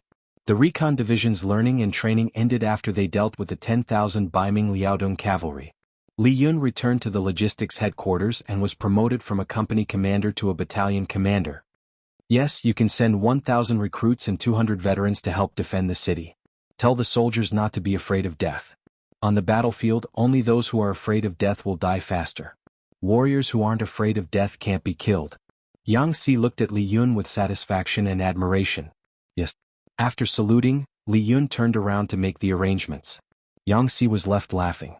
He believed that the Ming army wouldn't have guessed that the troops defending the city this time would mainly be recruits sent by the foreign races from the logistics headquarters. This was the result of his discussion with Tiger's Mane and Yu Mian. They reported it to Yang Qindong and got his approval. In the eyes of the 5-star army, the Ming army was as weak and docile as a lamb. This was a group of vile people who spoke of benevolence, righteousness and morality every day, but actually did despicable and shameless things behind their backs. Every day they opened their mouths and talked about the words of Confucius and the words of the saints. But in reality they were just people who recognized a few more words and knew how to write some useless poems. If it wasn't for the great Ming dynasty's generous treatment, these scholars wouldn't have anyone to serve them. They wouldn't even know how to cook or plow the fields. They would just be pure parasites. In the later period of the great Ming, it was about using benevolence to rule the world and using benevolence to convince people. Many virtuous paragons believed that they could rely on their silver tongue to wander the world in an invincible position and play with their enemies in the palm of their hands. Such arrogant people were already outdated in this world. If it weren't for the five-star army's protection, they would have been slapped in the face a long time ago. That's right, the Beiming imperial court was currently under the protection of the five-star army. Looking at its geographical location, other than the southern Ming dynasty in the south, the surrounding areas were all occupied by the five-star army. It wouldn't be an exaggeration to say that Beiming was a lonely place. In other words, as long as the five-star army didn't make a move against them, Beiming would be safe and auspicious. For an army like this to think that they were the best in the world and look down on the five-star army, it had to be said that it was truly laughable. To deal with an army like this, the five-star army didn't need to send out any elites. They didn't even need to send out a regular army. As long as they sent out the new recruits from the logistics headquarters who had never been on the battlefield, it would be enough to deal with everything. They could pretend that they weren't a match for the enemy and achieve the goal of mobilizing the enemy's army. They could also train the soldiers on the battlefield. This was something that Jianghu naturally had to do. This was why Li Keguang and Ho Xiangjie didn't feel that the five-star army was powerful. This was also something that the five-star army did on purpose. They were using the strategy of luring the snake out of its hole. Since the Beiming army took the initiative to provoke them, they had to be ruthless. This was to prevent them from coming out to cause trouble while the five-star army was fighting. Since they were going to be ruthless, they had to defeat as many of the Beiming army as possible. However, if they were too ruthless, it was inevitable that the Beiming army would be afraid of the enemy and retreat to defend Talu City. Yang Qindong didn't want to be unable to annihilate a large number of the enemy's forces in the battle. Therefore they had to retreat step by step and show weakness step by step in order to lure more Beiming army out of Talu City and surround them in one fell swoop. In order to achieve this goal, after Yang Si and the others discussed and reported to Yang Qindong, they were even prepared to give up the outer city. Now it seemed that the plan was going smoothly. The ignorant Beiming army was indeed fooled. The siege continued and both sides suffered losses. There were more than one crisis at the south gate of the outer city, but they were all defeated because the Beiming army's forces were too few. This made Li Keguang and Ho Xiangjie regret for a while. They could only hope that the main army would appear and then take advantage of their superior forces to occupy the beginning city and obtain great merits. 3 days later, the main force of the Beiming army finally arrived. Gao Yu appeared on top of the beginning city's gate with a total of 150,000 troops, accompanied by 20,000 firearms barracks. As for the 100,000 Liaodong cavalry led by Fang Dingshan, they didn't go with them. Instead, they wandered around in the vicinity. This showed Fang Dingshan's wisdom. He didn't think highly of Gao Yu as the army supervisor, so he didn't go with him. The advantage of this was that once the situation changed, they could evacuate immediately and their strength wouldn't be damaged. Without Butcher Zhang we won't be eating hairy pigs. Although Gao Yu was a little unhappy about Fang Dingshan's unwillingness to cooperate, wasn't this an opportunity? If he could take down the beginning city without this person's help, wouldn't the great merit fall on him? Based on the fact that his uncle was Gao Rang, the director of the East Factory, Gao Yu didn't think that anyone would have the guts to steal his credit. Therefore, as soon as he arrived at the beginning city, he called Li Keguang and Ho Xiangjie and gave them a big reward for their good performance. Then he asked about the situation of the war and saw the Beiming army besieging the city and the five-star army in a stalemate. Haha, good, you two did a good job and made a great contribution. I, the army supervisor, will put in a good word for you in front of the emperor. Next, I will give each of you 20,000 infantry. I hope you can continue to work hard and make new contributions. Gao Yu laughed happily. The two people who were praised were also very excited. They immediately said that as long as they had enough troops, they could take down the beginning city and asked Gao Yu to wait for the good news. Li Keguang and Ho Xiangjie, who were praised and entrusted with important tasks, launched a more fierce attack the next morning. For a time the beginning city was filled with shouts and shouts. There would be blood splashing on the South City Tower every moment. It was very tragic. It was unknown whether it was because they were too excited or too agitated, but Li Keguang and Hou Xiangjie didn't notice that the number of casualties among the infantry they sent out wasn't many. On the contrary, the number of injured soldiers was very considerable. Of course, they would not think that this was originally the Five-Star Army's mercy. Once this army was surrounded, these Ming army soldiers might become prisoners. They were Han Chinese, so it was better not to kill them. Another 2 days of iron and blood besieging the city. The Ming army had to retreat because 3,000 soldiers were killed and 15,000 were injured. This also made Li Keguang and Hou Xiangjie depressed. In their view, the besieging army was about to succeed several times, but with the Five-Star Army's counterattacks, they had to retreat. The feeling of failure when they were about to win made them very uncomfortable. In 2 days of besieging the city, they lost nearly 20,000 soldiers. This result made Gao Yu somewhat dissatisfied. He called Li Keguang and Hou Xiangjie again and asked them how confident they were in taking down the city. They were not as confident as they were 2 days ago. This time the two of them were hesitant. Gao Yu knew that this was a sign of their lack of confidence, but he did not blame them. After all, it was not easy for them to achieve such a result on their first time leading an army. In my opinion, we can't continue to lose soldiers like this. Tomorrow we will use the firearms camp. After the cannons attack, the two of you will lead the army to attack. You should be able to achieve great results. How about it? Hearing that they were going to use the firearms camp, Li Keguang and Hou Xiangjie were very excited. They immediately patted their chests and promised that they would be able to take down the city tomorrow. Gao Yu was naturally satisfied with the confidence of the two. He immediately gave the two of them 20,000 soldiers each as encouragement. Then he called over the firearms camp's general, Wei Ku, and ordered him to immediately set up the formation and coordinate with the infantry to attack the city tomorrow. Wei Ku was Yang Guang's subordinate. Yang Guang was also the highest officer in the Ming firearms camp that Yang Qindong had arranged. Of course, Wei Ku didn't know about this. He only remembered that General Yang Guang had told him not to weaken the firepower camp's prestige.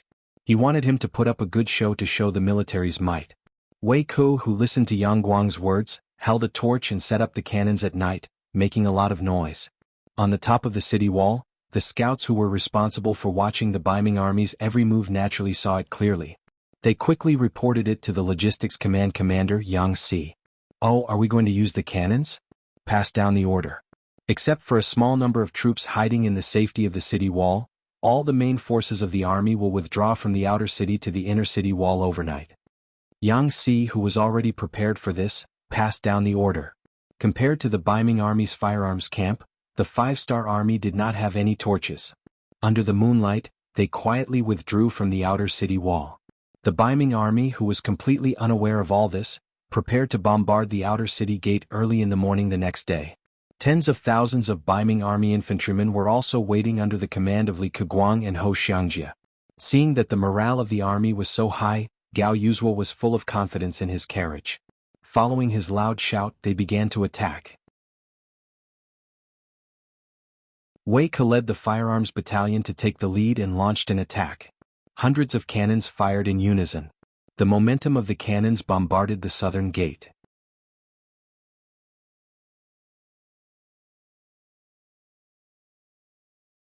Chapter 1327. Boom boom boom. Boom boom boom. As the cannons rumbled, several hundred explosive cannonballs landed on the city walls and gates of the southern city, causing a strange phenomenon as if an earth dragon had flipped over. The sound of the cannons went on for an hour. Looking at the tower of the south city, it was already full of holes. Even the south city gate had been blasted into pieces. The cave door was wide open, like a young girl who was open for anyone to take advantage of. Haha, charge. Seeing that the city gate had been broken, Li Keguang and Hou Xiangjie led the tens of thousands of soldiers excitedly, shouting as they charged forward. There were a few Five-Star Army soldiers lying in ambush on top of the South City Tower. Because they had entered a safe zone in advance, they didn't suffer any losses. Seeing a large number of Ming army charging at them, they followed the plan and fired 2 volleys of arrows at the city gate tower. After killing and injuring several thousand Ming army soldiers, they quickly retreated. The South City Tower changed hands. Taking this opportunity, the two generals led their troops to the east, west and north respectively. After paying a certain price, they successfully occupied the outer city of the beginning city. The outer city was breached. When the news came, Gao Yu was naturally very excited. He waved his fist fiercely to vent the excitement in his heart. In the main tent, Li Keguang, Ho Xiangjie and Wei Ku were standing together. Gao Yu looked at the three of them with appreciation and said with satisfaction, "You guys have done very well. This supervisor has already submitted a memorial to the emperor regarding your performance. The reward should be coming soon. Many thanks to military supervisor for your promotion," the three generals said excitedly. "Very good. This military supervisor wants to tell you and the others that you will be rewarded for your contributions. You should work even harder. Now that we've taken the outer city, when can we take the inner city and attack the inner city? That's what we need to discuss today. If you have any suggestions, feel free to raise them." Gao Yu began to ask questions after a round of praise. After all, conquering and occupying the entire origin city was his goal. Conquering the outer city was just the first step. With the previous victory, the three generals were each more courageous than the other when it came to strategizing. After listening to the opinions of the three people, Gao Yu finally understood the opinions of the three people. That was, they still needed to increase the number of troops. The best plan was to take down the first city in one go with the advantage of a strong military force. Although the Ming army managed to capture the outer city with the help of the cannons, their losses were not small. Originally, there were 170,000 infantrymen. Now, after deducting the injured and 20,000 firearms, there were less than 100,000 infantrymen who could truly attack the city. Speaking of which, 100,000 soldiers was not a small number. However, this time they were going to face the 5-star army's base in the grasslands. 100,000 people might not be enough. When Gao Yu saw that the three generals had the same opinion, she also felt that what they said made sense. Immediately, he said that he would order the troops to be transferred from Tulu City. He wanted to take this opportunity to rest and reorganize the army. When the reinforcements arrived, they would launch a fierce attack on the city. They wanted to attack the beginning city as happily as they attacked the outer city. Within the city of Talu, there were still 130,000 northern soldiers. Previously, because she did not know the details of the 5-star army, Gao Yu did not send them out in order to prevent accidents. But now that the army was progressing so smoothly, it would be too wasteful to leave these soldiers in Tulu City. After Gao Yu gave the order, 80,000 soldiers left the city and rushed in the direction of the first city. This move seemed to be Gao Yu's heavy bet, but at the same time, it was also the beginning of her defeat. The success of luring the snake out of its hole also meant that the 5-star army could finally let loose and fight back with all their strength. Yang Xie's intelligence personnel in Tulu City reported the news as soon as the 80,000 infantrymen gathered in the city. Yang Qindong, who had been watching every move in Tulu City, immediately laughed. "Good, the enemy has entered the trap. We can start the operation." "Sixth young master, please give the order." The several high-ranking officers of the 5-star army standing in the tent all looked at Yang Qindong. Looking at everyone's eager appearance, Yang Qindong knew that they were ready. He did not hold back and came to the sand table and loudly ordered, "Commander Nyo Duo of the Ur Army, I order you to send a division to quickly seize Saihan Mountain and cut off the 80,000 Ming army reinforcements from Gao Yu's main army." "Yes." Nyo Duo immediately saluted after hearing the order. "New 2nd Army Commander Shibi, you send 2 divisions to cut off the 80,000 Ming army's retreat after they leave Tulu City. Don't let any of them return to the city. This time, you may face a pincer attack from the 80,000 infantrymen and the 50,000 Ming army in Tulu City. Can you do it?" This was a very important mission and they had to be careful. Yang Qindong wanted to give this mission to Shibi. "Your subordinate will personally take 2 divisions to carry out this mission. We definitely won't let a single Ming army member escape back into Tulu City," Shibi said in a clear voice. This was the new 2nd Army's first battle after being reorganized, and it was going to be carried out right under Yang Qindong's nose. They could only win, not lose. This was his creed. Yang Qindong silently nodded. Although the mission was a bit difficult, if the new 2nd Army wanted to stand up again, they had to go through this kind of experience. Without looking back, Yang Qindong ordered again, 1 division of the new 2nd Army and 1 division of the 2nd Army. Make use of the advantage of the war horses to cut down the encirclement of the 80,000 infantrymen. This is to inflict heavy damage on the enemy and destroy their morale. Yes. The 2 commanders, Shibi and Nyo Duo, immediately agreed, expressing that they would pass on the mission to their subordinate division commanders. At this point, Yang Qindong turned his gaze to the 1st Cavalry Division's commander, Tianhu, who had been standing there like a pole but hadn't accepted a mission yet.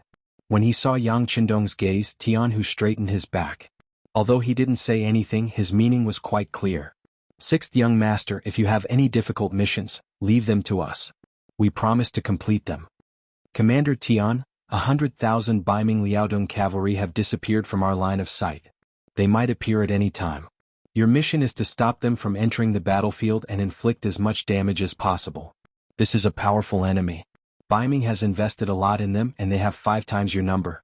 Can you stop them? When Yang Qindong asked this, he was also carefully observing Tianhu's expression. Speaking of which, their mission was the most difficult. If they didn't handle it well, it was possible that the whole division would be wiped out. When he heard that they were finally going to face Baiming's Liaodong cavalry, even though he knew that the other party had 100,000 soldiers, Tianhu didn't show any fear on his face. On the contrary, there was only a rumbling fighting spirit. Sixth young master, don't worry. Our 1st Cavalry Division is not afraid of any opponent or enemy. No matter if they are weak or strong, as long as they face us, they will only be defeated. Good. Hearing Tianhu's confident answer, Yang Qindong walked forward and patted his shoulder, then said, Your fighting spirit is commendable. But I still have to say that the opponent this time is not simple. You must not be careless. I have already sent a new group of soldiers. They will send people out of the city to help you. There is also a heavy cavalry regiment near the beginning city. If things go wrong, they will go to the beginning city and meet up with them to launch a counterattack. Remember, don't use loyalty in war and don't use the lives of your soldiers as a stepping stone.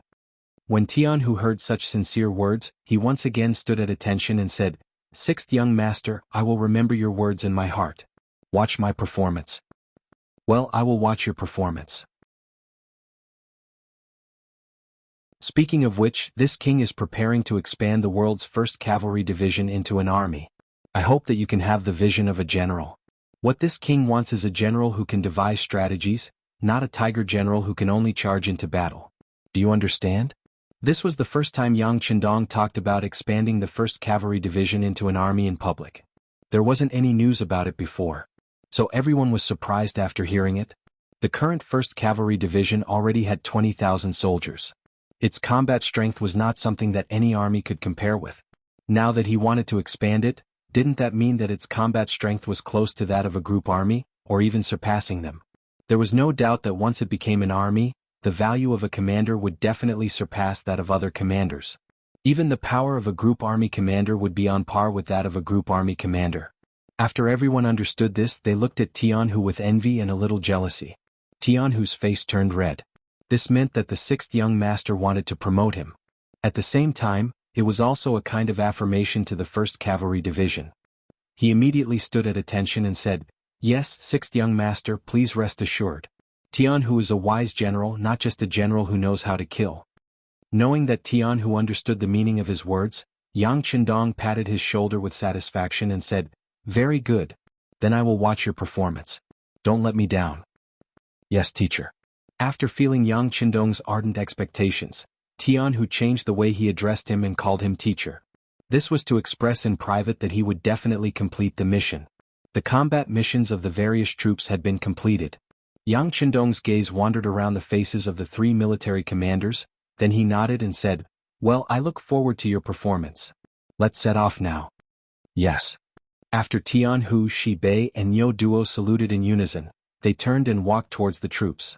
After watching the 3 of them leave, Beta Persei, who was standing at the side, came over and asked in a low voice, Young master, what are we going to do? Our 2,000 black cavalry has been itching for a fight. In this battle, the Baiming army sent 80,000 infantrymen out of the city, and there were 50,000 defending infantrymen in Tulu city who could come out at any time. In addition to the 100,000 Liaodong cavalry who had been wandering outside without a fixed residence, there were a total of 200,000 people. On the other hand, Yang Qindong only had 20,000 people from the 1st Cavalry Division, more than 20,000 people from the 3 divisions of the new 2nd Army, and more than 10,000 people from the 2 divisions of the 2nd Army. In total, there were only 60,000 people. The difference in strength was more than 3 times, but Beta Persei was not nervous at all. On the contrary, he was worried that the 2,000 black cavalry would have no battle to fight. It had to be said that he was very careless, but it also proved how much trust and confidence he had in Yang Qindong.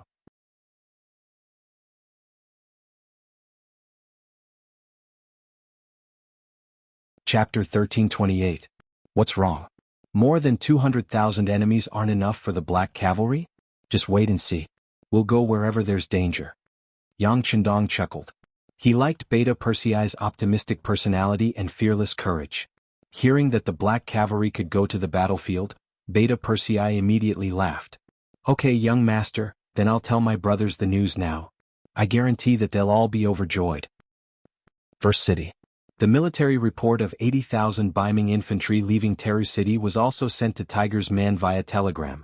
He first laughed, then looked at the Logistics Command Commander Yang Si, Castellan Yumian, Division Commander Xiao Yining of the 5th Division Lu, and 3 other commanders and a division commander in the conference room. He said in a deep voice, "It's time for our new army group in First City to stretch our hands. Now announce the order."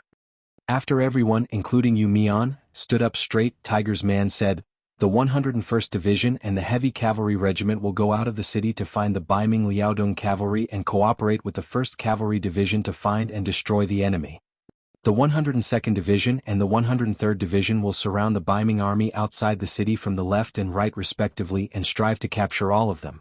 The 5th Division Lu will cover the Baiming army's artillery camp before the battle and go out of the city to severely damage the enemy's firearms camp. Let them know that we're their ancestors when it comes to firearms. The Logistics Command will be responsible for going out of the city to take care of the prisoners and clean up the battlefield. The Castellan's Mansion will be responsible for defending the city and security in the city. At the same time, empty several hospitals in the city and prepare to receive the enemy's wounded." After issuing several orders in a row, Tiger's man suddenly raised his voice and said, "The 6th young master will be watching this battle not far away. Whoever has a problem should prepare to leave the army and go back to retire. We promise to complete the mission." Everyone answered in unison. As the 5-star army continued to grow stronger, the number of reserve talents also increased. Who knew how many people were eyeing the position below their buttocks? If he didn't perform well, Tiger's mane wasn't joking.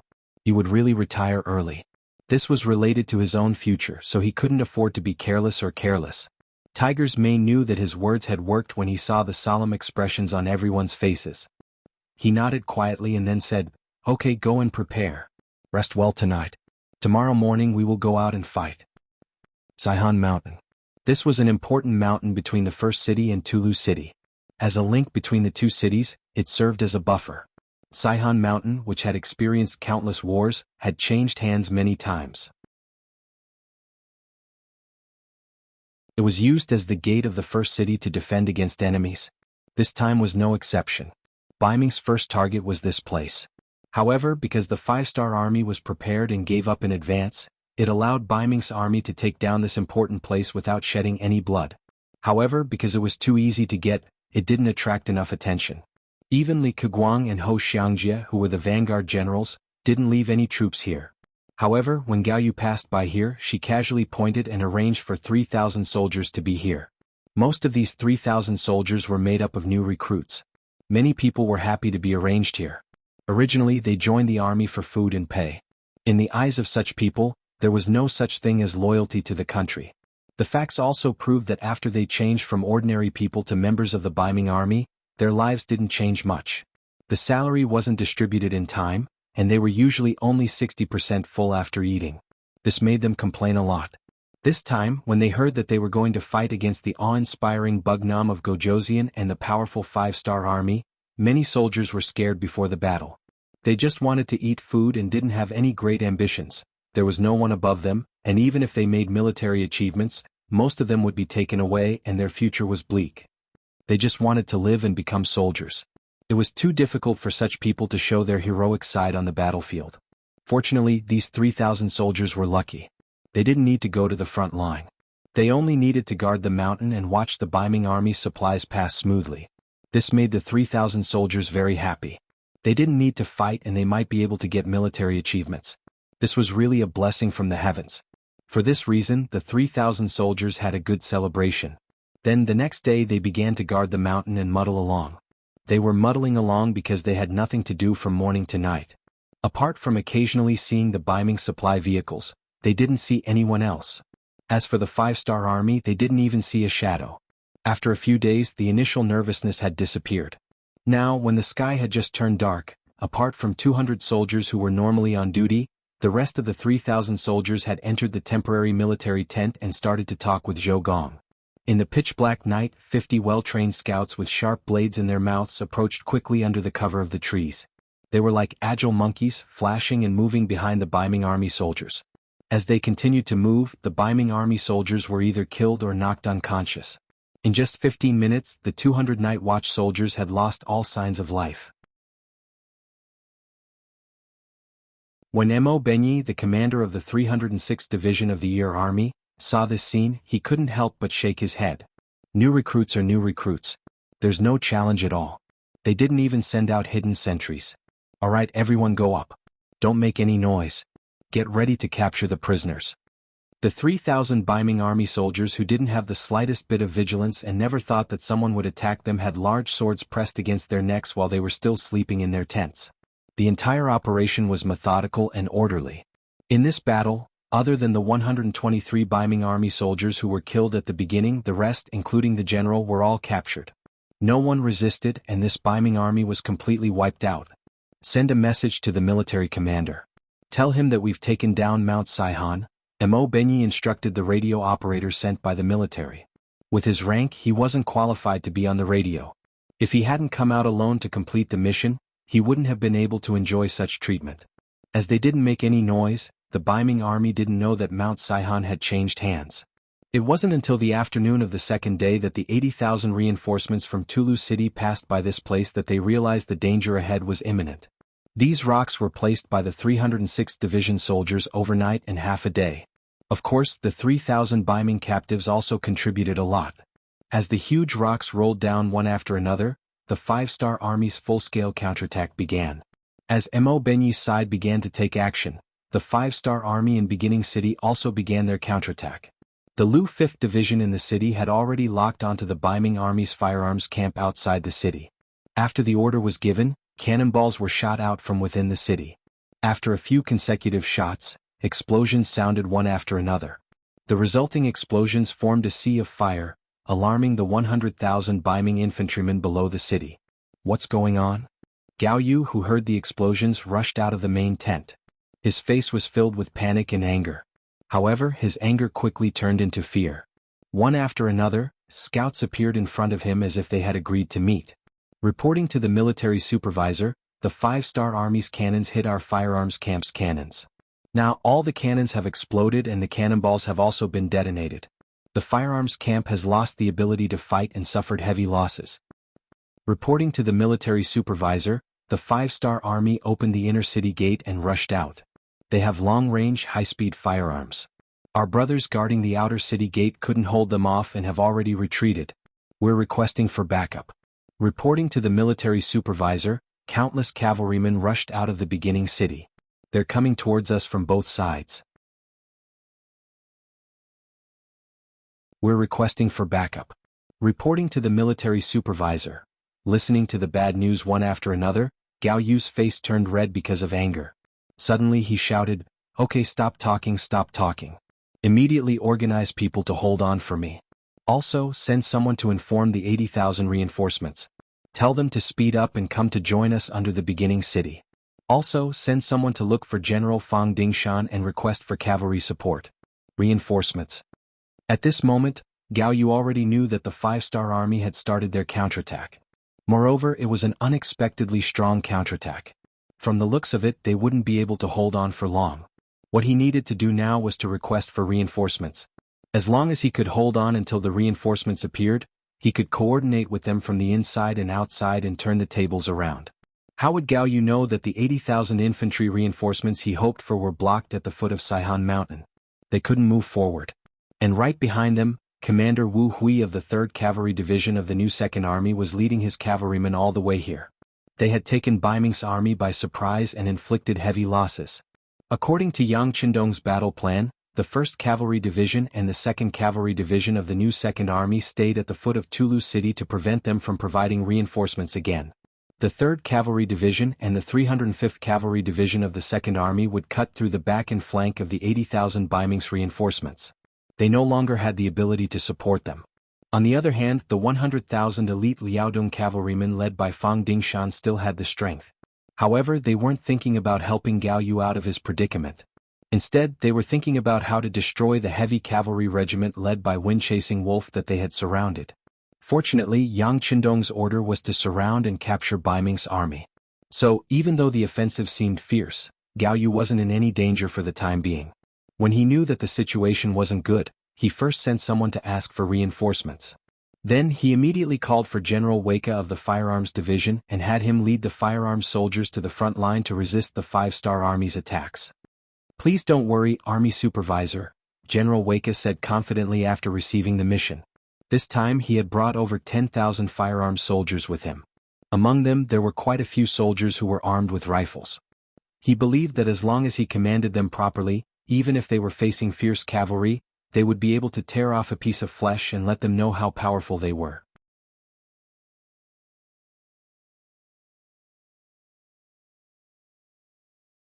Chapter 1329. Wei Ku was brimming with confidence, but it seemed that his luck wasn't too good. This time he encountered the 5th Division of the Five-Star Army, which was also a firearm unit. However, when comparing the weapons of the two sides, the disparity was like heaven and earth. After the commander of the 5th Division, Xiao Yining, gave the order, the soldiers of the Cold Vanguard took the lead and defeated the Bai Ming army outside the city. They quickly reclaimed the city gate. Soon after, the scouts reported that there were over 10,000 northern Ming soldiers with firearms approaching them. Looking from afar, they seemed to be in good order and seemed to be in order. Bai Ming firearms troops? Xiao Yining was stunned at first, but then he laughed out loud. Good. I was just about to ask them for a lesson. Tell the soldiers that their firearms can only shoot up to 120 meters. We will take care of them outside this range. Remember, injure them as much as possible. Don't kill them unless it's necessary. They are all Han like us. To become a soldier of the Cold Vanguard, the first requirement was to be a pure Han. This was something that was never discounted. As for the other foreign warriors, no matter how well they performed, or whether they had already converted to Han nationality, they had no chance of becoming a member of the Cold Front. It could be said that in the entire Five-Star Army, the Cold Vanguard had the purest composition. This was also because Yang Qindong didn't want other people to have advanced firearms. Otherwise he would have to sleep with one eye open. Xiao Yining's order was passed down to the troops, and the few regimental commanders became extremely excited. They shouted loudly, "Commanders, it's time for us to practice our target practice. Next, we will compete with our marksmanship. Let's see who is more accurate and who can injure the most enemies." The 4 regiments actually treated the battlefield as a drill. They treated the enemies as targets. They didn't care who killed the most but who injured the most. It was really strange. When Xiao Yining heard the report, he just smiled. He knew that the 5th Division spent a lot of time training and didn't have much time on the battlefield. They all needed to vet. "Men, bring me my gun." "We're going as well," Xiao said excitedly to the officer in charge of firearms. Not long after, the cadres and soldiers of the division headquarters all carried their matching guns and rushed straight to the outer city wall of the first city. At this time, at the beginning of the city, there was already a group of soldiers from the Bai Ming firearms camp rushing towards the city with guns in their hands. These Bai Ming firearms battalion soldiers had all kinds of weapons in their hands. There were single-shot muskets, single-shot flintlocks, and 4-shot repeating pistols. Thanks to Yang Qindong, Bai Ming had obtained a Type 81 automatic rifle. After countless craftsmen had disassembled and studied it, although they didn't know what a lathe was and couldn't successfully imitate it, the principles behind it had been researched by smart people, and the performance of firearms had improved. It was just that the ammunition was still iron bullets. Obviously, with their strength and technology, it was impossible to make real firearms bullets. Even so, this kind of improvement could be said to be obvious. At least, it was much better than in history. However, compared to the Cold Front soldiers, the difference was not small. Just in terms of the range of a firearm, the difference between them was like heaven and earth. For some reason, the Five-Star Army had now eliminated the Type 81 automatic rifle. First of all, it was not easy to make a lathe. Since they were going to imitate it, they might as well imitate the Type 95 automatic rifle. Therefore, the Type 81 automatic rifle quickly left the stage and was mostly stored in Yang Qindong's warehouse. After the soldiers of the Cold Vanguard Division were all equipped with their Type 95 submachine guns, their firing range was around 400 meters. An effective range of 300 meters was not a problem. This time, the division headquarters had requested for the enemy to be 200 meters away, which undoubtedly increased their accuracy. This allowed Lu Wu to completely grasp the rhythm of the battle. When Xiao Yining arrived with the division headquarters, the soldiers of the other regiments had already repelled the Ming army's first attack. Under the hail of bullets, more than 1,000 Ming soldiers were thrown to the ground. The cold front soldiers very well carried out the orders of the division headquarters. They tried their best to injure the enemy instead of killing them. As a result, they killed fewer people and injured more people, which affected the morale of the soldiers even more. At this time, the thousands of northern Ming soldiers who were wailing at the foot of the city walls were an example.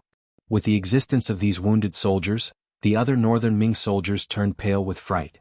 They didn't know if they would end up like this the next time they charged. There were also some lucky Ming soldiers who were rescued by their comrades and brought back to the barracks.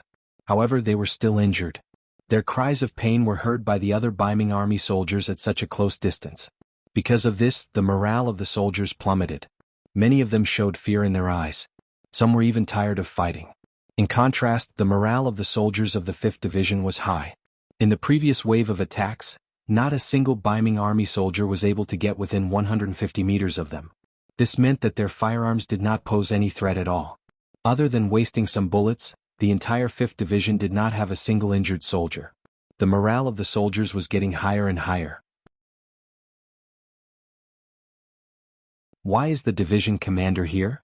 When Dang Liming saw Xiao Yining standing beside him, a confused expression appeared on his face. "All right, I'm here to train the division's marksmanship. I won't steal your credit." Seeing Dang Liming's intention, Xiao Yining shook his head helplessly and asked, "How is it? How are the results? Did we suffer any losses?" Knowing that Xiao Yining was not here to steal his credit, Dang Liming's expression immediately brightened. He patted his chest and promised, "Don't worry, the Ming army will not be able to get close to us. Furthermore, we have the battlements to defend ourselves. They are standing on open ground. This is just a target practice. The soldiers will not be in any danger." Good. Xiao Yining's face lit up. Every cold vanguard soldier was carefully selected from the Han people. Most of them were originally from Crimson Castle and Ryukyu Island. If there were any casualties, he would not be able to explain it to their families. Although it was inevitable that there would be casualties in war, Xiao Yining still hoped that there would be fewer deaths. This way he would be able to explain it to his family. While the two were talking, the Ming army's second charge began. Compared to the previous charge of thousands of soldiers, this time there were only a few hundred soldiers. It felt more like a probing attack. "Damn it, how are we going to fight with so few people?" Seeing that there were less than 1,000 soldiers, Dang Liming's face was filled with displeasure. Perhaps he wished that more than 10,000 soldiers from the Ming firearms camp would charge forward. That way he could kill to his heart's content. Xiao Yining, who also saw this scene, patted Dang Liming's head. "All right, the enemy has their own way of fighting. Immediately pass down the order. The 1st Regiment, 1st Battalion, and the division headquarters are responsible for shooting. Everyone else stop." Since the number of enemies was small, it would be too wasteful if they fired all at once. It was better to fire one battalion at a time. That way they could make a comparison and even have a competition on the battlefield to increase everyone's enthusiasm. Naturally, the division headquarters was included. This meant that they were mixing in personal goods. The other regimental commanders could not refuse. If they refused and angered Xiao Yining, he might not even give them a chance to kill the enemy. That would be unbearable. The competition between the battalions began. No matter how many soldiers from the Ming army came, the distance of 200 to 150 meters was their life and death line. No one could rush over, let alone launch a counterattack. Not only that, after a few short charges, more and more soldiers from the Ming army could run back without being injured. So much so that the wounded soldiers of the Ming army were thrown under the city gate tower. When everyone screamed in pain, the other Ming army soldiers did not dare to come forward. They were afraid that they would be one of them. The firearms camp did not play its role as expected. Instead, they were beaten into idiots. They did not even have the ability to fight back.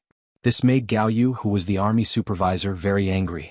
However, what made him even more dissatisfied was that as the two cavalry armies under the new army continued to penetrate and cut through, he actually lost another 10,000 or so infantrymen at daybreak the next day. Moreover, most of them were injured soldiers. The number of people who truly died in battle was few and far between. It was precisely because there were too many injured soldiers in the barracks. It was more than a third of the total number of soldiers. The wails and screams of pain were endless. It was like purgatory on earth. It made people's faces change greatly. The morale of the soldiers was greatly shaken. At this moment, if there were no reinforcements, the more than 100,000 Ming army would collapse. Reinforcements? Where are the reinforcements? Looking back, Gao Yu's eyes flashed. At this moment he finally knew the power of the 5-star army. He also began to regret that he took the initiative to go out of the city to fight. If he stayed in Talu City, would it be much safer? Talu City. When the 80,000 reinforcements left the city, the commander of the new 2nd Army led the 1st Cavalry Division and the 2nd Cavalry Division to camp in the city. The military tents were connected to one another, and countless cavalrymen were constantly wandering around. This momentum frightened the northern Ming soldiers who were guarding the city. They also began to realize that the soldiers who had left the city were in danger. Knowing that the Ming army outside the city may be very dangerous, whether to kill them or not became the problem that the Ming general Zhang Ping needed to consider. He had climbed up the city tower and roughly looked at the 5-star army cavalry below the city. There were only 10,000 people. If it was only a comparison of forces, they still had a certain advantage. However, war could not be calculated like this. It had to be considered from many aspects. For example, the other side was all cavalry. They could participate in the battle. However, a part of them needed to stay in the city to defend the city. They could not all go to the battlefield. This made the gap between the two sides shrink a lot.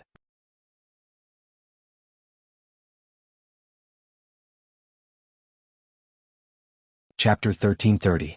The 5-star army was all cavalry, and they were infantry, which was a natural disadvantage. Outside of Talu City was a vast grassland.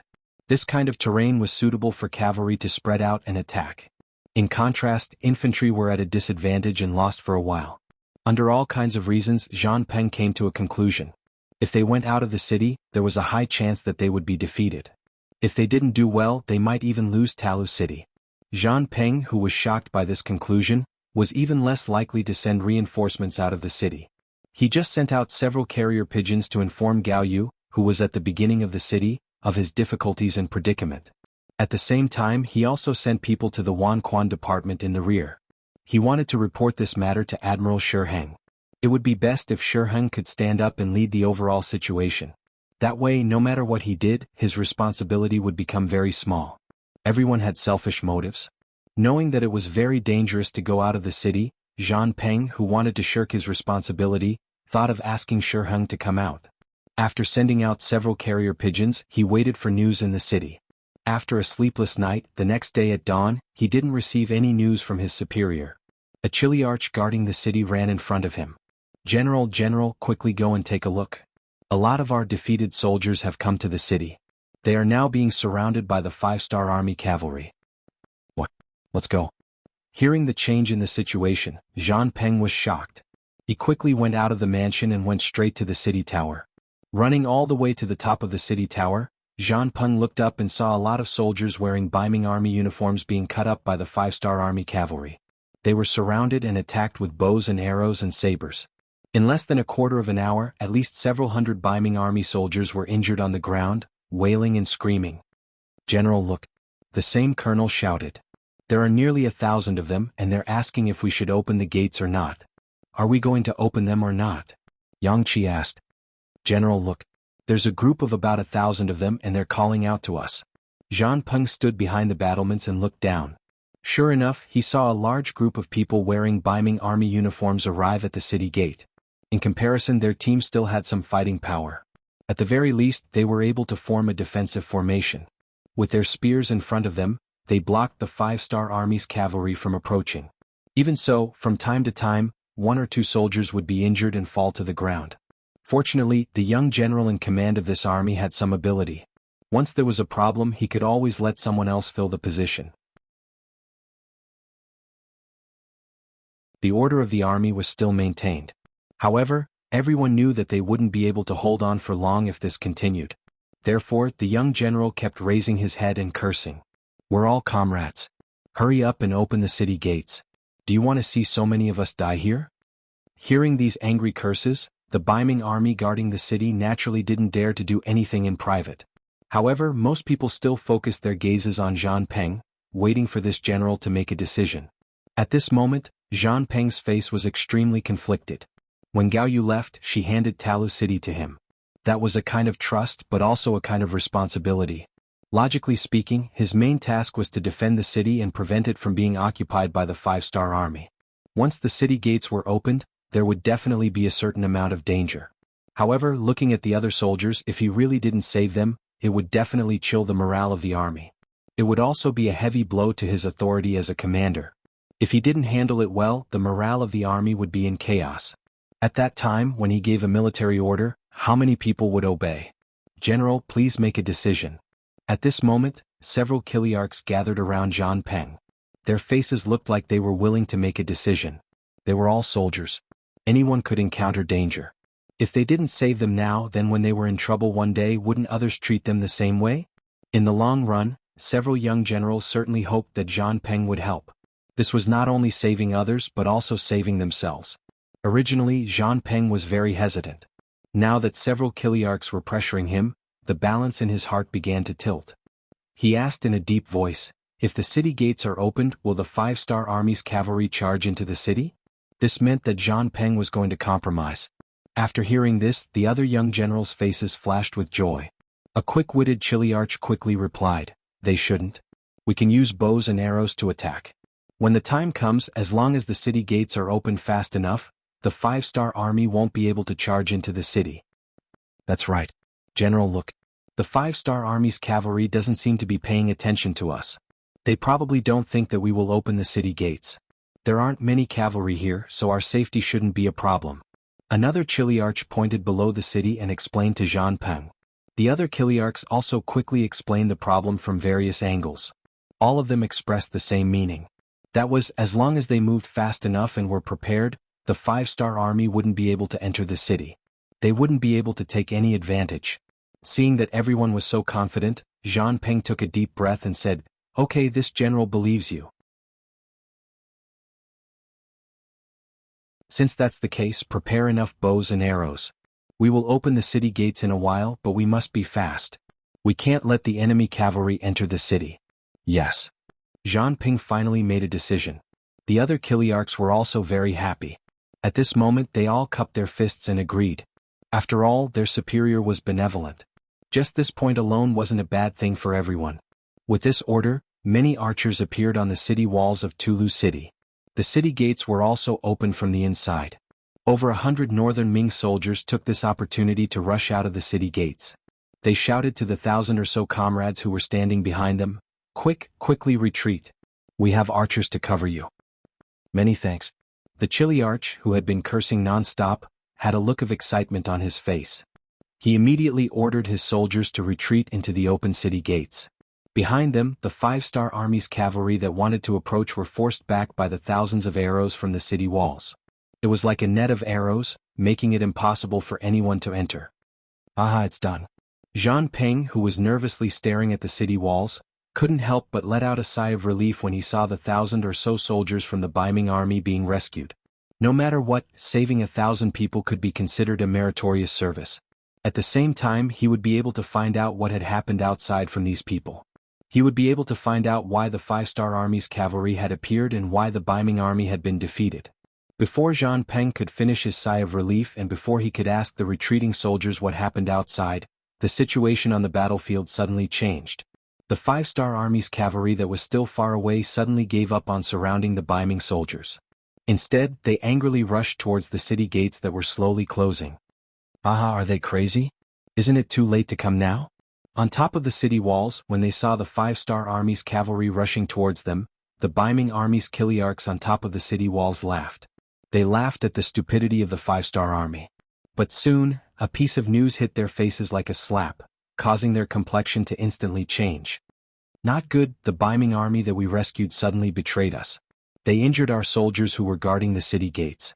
They occupied the place and guarded the gate. We can't get close for a while." "What?" Several Kiliarchs were surprised. They were all confused. They didn't understand why their own people would hurt their own people. They just saved these people. On the other hand, Zhang Peng suddenly thought of something after being shocked for a short while. He shouted loudly, "I'm afraid that those people aren't our comrades at all. They are the five-star army in disguise. Damn it, we've been tricked. Quick, send troops down and take back the city gate. Close it. Be quick." At this time, Zhang Ping shouted in hindsight. However, how could it be so easy to turn the tables?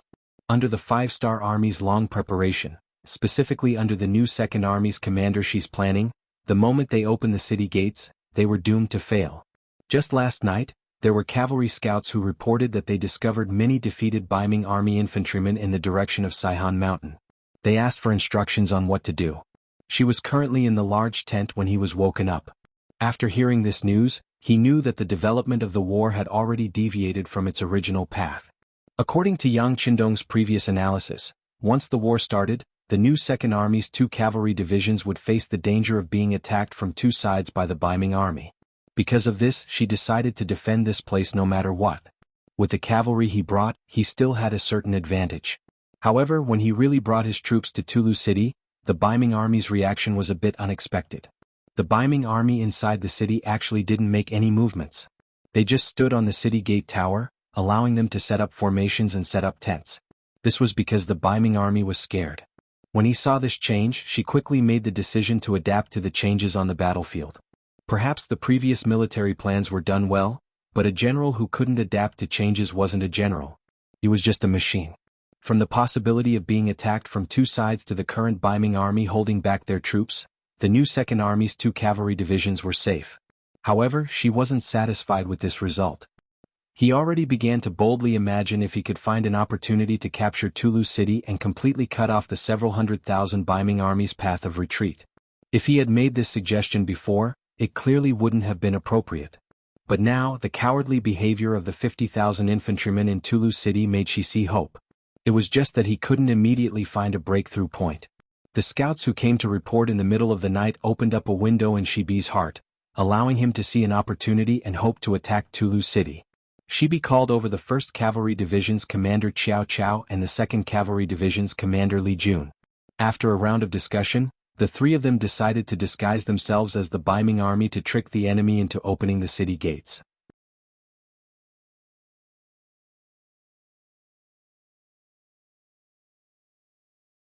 Chapter 1331.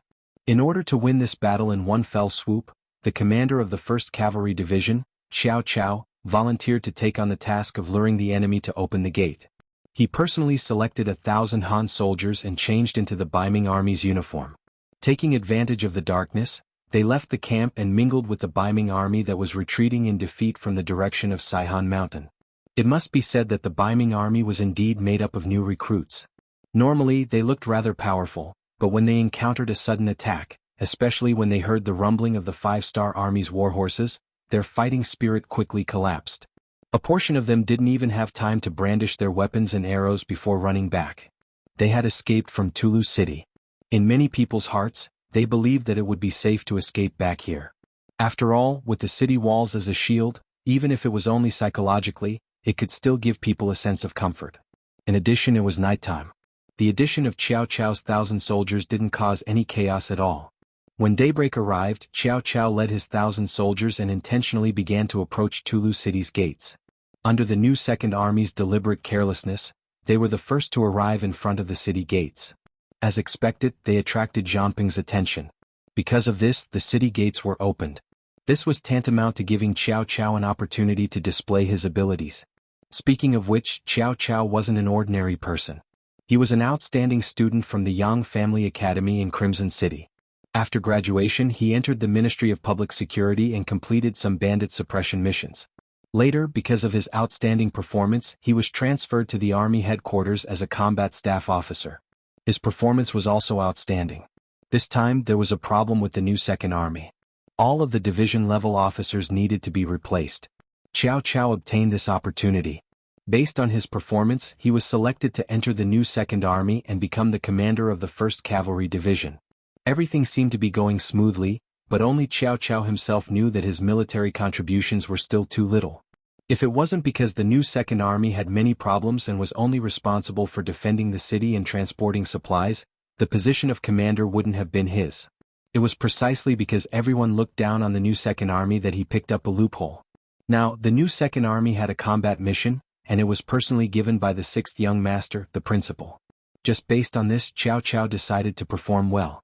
He could not embarrass the principal, and he had to show his best side. He took the initiative to fight and got the chance to lure the enemy to open the city gate. After careful planning and good performance, the city gates were finally opened. When Xiao Qiao appeared here with a spear in his hand, it gave birth to a feeling that one man could hold the pass against 10,000 men. As long as he was still alive, he would never allow the Biming army to take back the gate. Soldiers kill. We must hold on until the cavalry arrives. We can do it. Xiao Qiao shouted loudly to encourage his soldiers, raising their morale. Below the city gate tower, more and more Biming army were rushing over. General Zhang Peng had issued a death order. No matter what, they had to take back the city gate. For this, they didn't hesitate to pay any price. Zhang Peng was really anxious. Originally, he wanted to save people out of kindness. Of course, he also wanted to make a contribution. But who would have thought that the people he saved were the enemy? This was a serious dereliction of duty. If he couldn't drive these people out, once the city gate was broken, he would be the biggest sinner. Zhang Peng's desperate counterattack suddenly increased the pressure on Xiao Qiao. He and his soldiers had no choice but to start a massacre. They weren't just hurting people, they were killing people. When their military uniforms were dyed red with blood, the corpses of Biming soldiers were piled up outside the city gate. This kind of ruthlessness finally shocked the Biming army, who were preparing to attack. Although these Biming army had also been trained, this was their first time on the battlefield. When the flesh and blood scattered all over the ground, the smell of blood assailed their nostrils. Many people vomited because of this. This was different from their usual training. It was also different from the fights between the common people. This was a battle of life and death. Once they rushed forward, they would often fight to the death. No one would not cherish their own life. The only difference was whether it was worth it or not. They only had limited military pay. Just because of the general's order, they had to pay with their own life. After they died, it was difficult to get any pension policy. After they died, their family would not be taken care of. So why should they be bathed in blood and kill? Where did their hot blood come from? In contrast, Xiao Qiao and his soldiers didn't have these worries. The Wuxia government had a very sound pension policy for the soldiers. If you died in battle, your family would benefit. If you died because of meritorious service, your family would also follow you for a lifetime of glory. There were many benefits to meritorious service. If you died in battle, your family would also benefit a lot. This made everyone have no worries. Using their lives on the battlefield became a matter of course. When Xiao Qiao and his men were covered in blood as if they had walked out of hell, they came to the front of the Biming army and shouted, "Who else is there?" The Biming army involuntarily began to retreat. This was a fear that came from the depths of their bones. Go, go, go. Comrades, get out of the way. Our cavalry is coming. Just as Xiao Qiao and his soldiers were confronting the Biming army, behind them, the cavalry brothers of the new Second Army finally broke through the rain of arrows and entered the city gate. When the cavalry arrived, the situation on the battlefield changed dramatically. The cavalry borrowed the momentum of their horses. When they casually swung their sabers, they could carry a force of several hundred jin. Wherever they went, anyone who tried to resist was either cut in half or heavily injured by the charge of the warhorse. This was the advantage cavalry had over infantry. The arrival of the cavalry meant that Tulu City was about to change hands. Run. Seeing that the cavalry had already begun to kill, the Biming army standing at the front fell in a short time. The rest of the Biming army scattered like birds and beasts after an unknown person shouted. They immediately fled in all directions. Zhang Peng, who was standing at the back of the army, saw everything clearly. He staggered and almost fainted on the ground. It was the personal guard beside him who supported him and advised, "General, the situation has changed. We should run. The strength of the 5-star Army's cavalry is not something we can resist. Even if we don't open the city gate, they will find a way to open it. Let's go." The words of comfort had some effect. Zhang Peng, who was already out of his wits, kept nodding. "Okay, let's retreat. Let's retreat." Zhang Peng escaped. Taking advantage of the chaos when the cavalry entered the city, he escaped with 10,000 infantry. They ran straight to the capital head behind them. This was also the only northern Ming army that managed to escape from this battle. Following Zhang Peng's escape, Tulu City changed hands without anyone commanding it. She led the cavalry into the city and saw piles of provisions and gold and silver in the large warehouse. These were the provisions Biming army had prepared for their 400,000-strong army. Now they had benefited the 5-star army. She entered the city under the protection of a group of cavalry and entered Shiheng's courtyard. Then she sent a telegram to Yang Qindong. In this battle she once again proved herself. It also proved that the new Second Army was a strong army that could fight. They completed their mission beyond expectations and made the impossible possible. They seized Tulu City and completely cut off the Ming army's path of retreat. When Yang Qindong received the telegram, he couldn't help but clap. That's right, Shiryo's performance was very good, especially his reaction on the spot. Come, everyone in the army report to the new Second Army for commendation. Also, inform Shirlu to report all the meritorious officials in this battle. Yang Qindong's mood improved greatly because of this, his expression no longer as cold as before. Speaking of which, Yang Qindong's mood wasn't that good. It was all because of the telegram sent by the heavy cavalry regiment. They were surrounded by Ming's Liaodong cavalry. They were determined to live and die with the enemy. This telegram clearly stated their situation, but at the same time, it could also be said to be a resolute telegram. How could Yang Qindong agree that a heavy cavalry regiment was about to be wiped out? He immediately replied with a telegram, asking the regiment commander to hold on until reinforcements arrived. At the same time, he reported the situation to the 1st Cavalry Division, the 101st Regiment, and the division that were looking for Ming's Liaodong cavalry on the battlefield. He asked them to quickly provide support to the heavy cavalry regiment. After sending these telegrams, the news of Xi's victory came, making the angry Yang Qindong feel much better. Seeing that the new Second Army had made great contributions, Yang Qindong also felt a surge of hot blood in his body. He glanced at Beta Persei beside him and suddenly asked heroically, "Beta Persei, do you dare to fight the Liaodong cavalry with the young master?" Beta Persei was also a hot-blooded youth. After hearing this, his eyes lit up. He instinctively wanted to agree, but his mouth opened and he became hesitant. Of course, he himself wanted to fight Ming's Liaodong cavalry. This army was also famous. Beta Persei had long wanted to deal with them and let them know that there was always someone better. This was also what any 5-star army soldier wanted to do. But this matter involved Yang Qindong. It was completely different. As for how important Yang Qindong was now, there was no need to say more. It was not an exaggeration to say that if something happened to him now, Yangxia would definitely be in chaos. Even the 5-star army would fall apart in an instant. In other words, at this time, anyone in Yangxia could have a problem, but Yang Qindong couldn't. Now they only had 2,000 black cavalry soldiers with them. If they went to fight Ming's Liaodong cavalry with this small number of people, it would not be killing people but arrogantly courting death. No. Beta Persei shook his head firmly. Why not? Although Yang Qindong knew the answer would be like this, he was still a little reluctant. Don't you have the guts?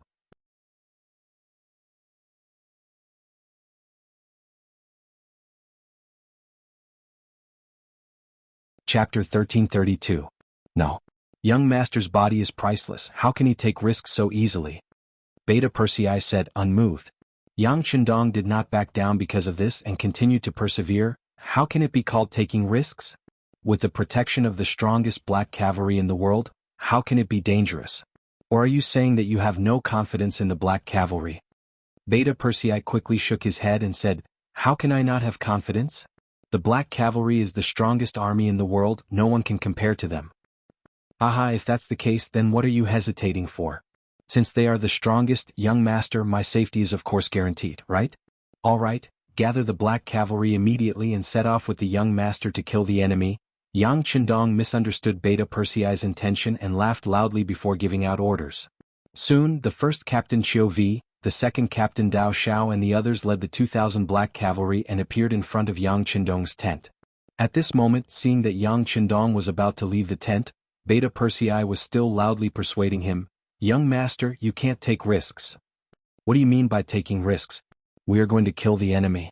Let me tell you, young heir, this young master has already made up his mind. If you are still trying to persuade me, then after this battle, you should return to Crimson City. I think you have grown old and your courage has shrunk. After coldly throwing down these words, Yang Qindong strode out of the large tent. Beta Persei could no longer persuade him after he said such words. He could only follow behind Yang Qindong. He had already decided that no matter what happened, he would stand in front of Yang Qindong. Even if it was dangerous, he would become a meat shield to protect the young master's safety. Yang Qindong, who was outside the tent, indicated that he wanted to enter the battlefield and find trouble with Ming's Liaodong cavalry. This order naturally caused the 2,000 black cavalry dragon guards to be extremely excited. Although it was a very proud thing to be able to follow Yang Qindong, if there was a chance to go to the battlefield and kill the enemy, no one would refuse. Because that was the battlefield that men should go to. That was the best place to prove themselves and show off. The 2,000 black cavalry under Yang Qindong's encouragement, everyone's morale was high. Then they brought their equipment and rushed straight to the area where Bai Ming's Liaodong cavalry might appear. Yang Qindong's trip was not only to kill the enemy, but also to use himself as bait. He believed that even if Fang Dingshan had the ability to endure, once he knew that he was here, he would definitely not be able to endure it and appear. Contact the other armies at any time and inform them of our location. Yang Qindong wasn't a hothead. He naturally knew the importance of safety. He wouldn't just randomly charge around in anger.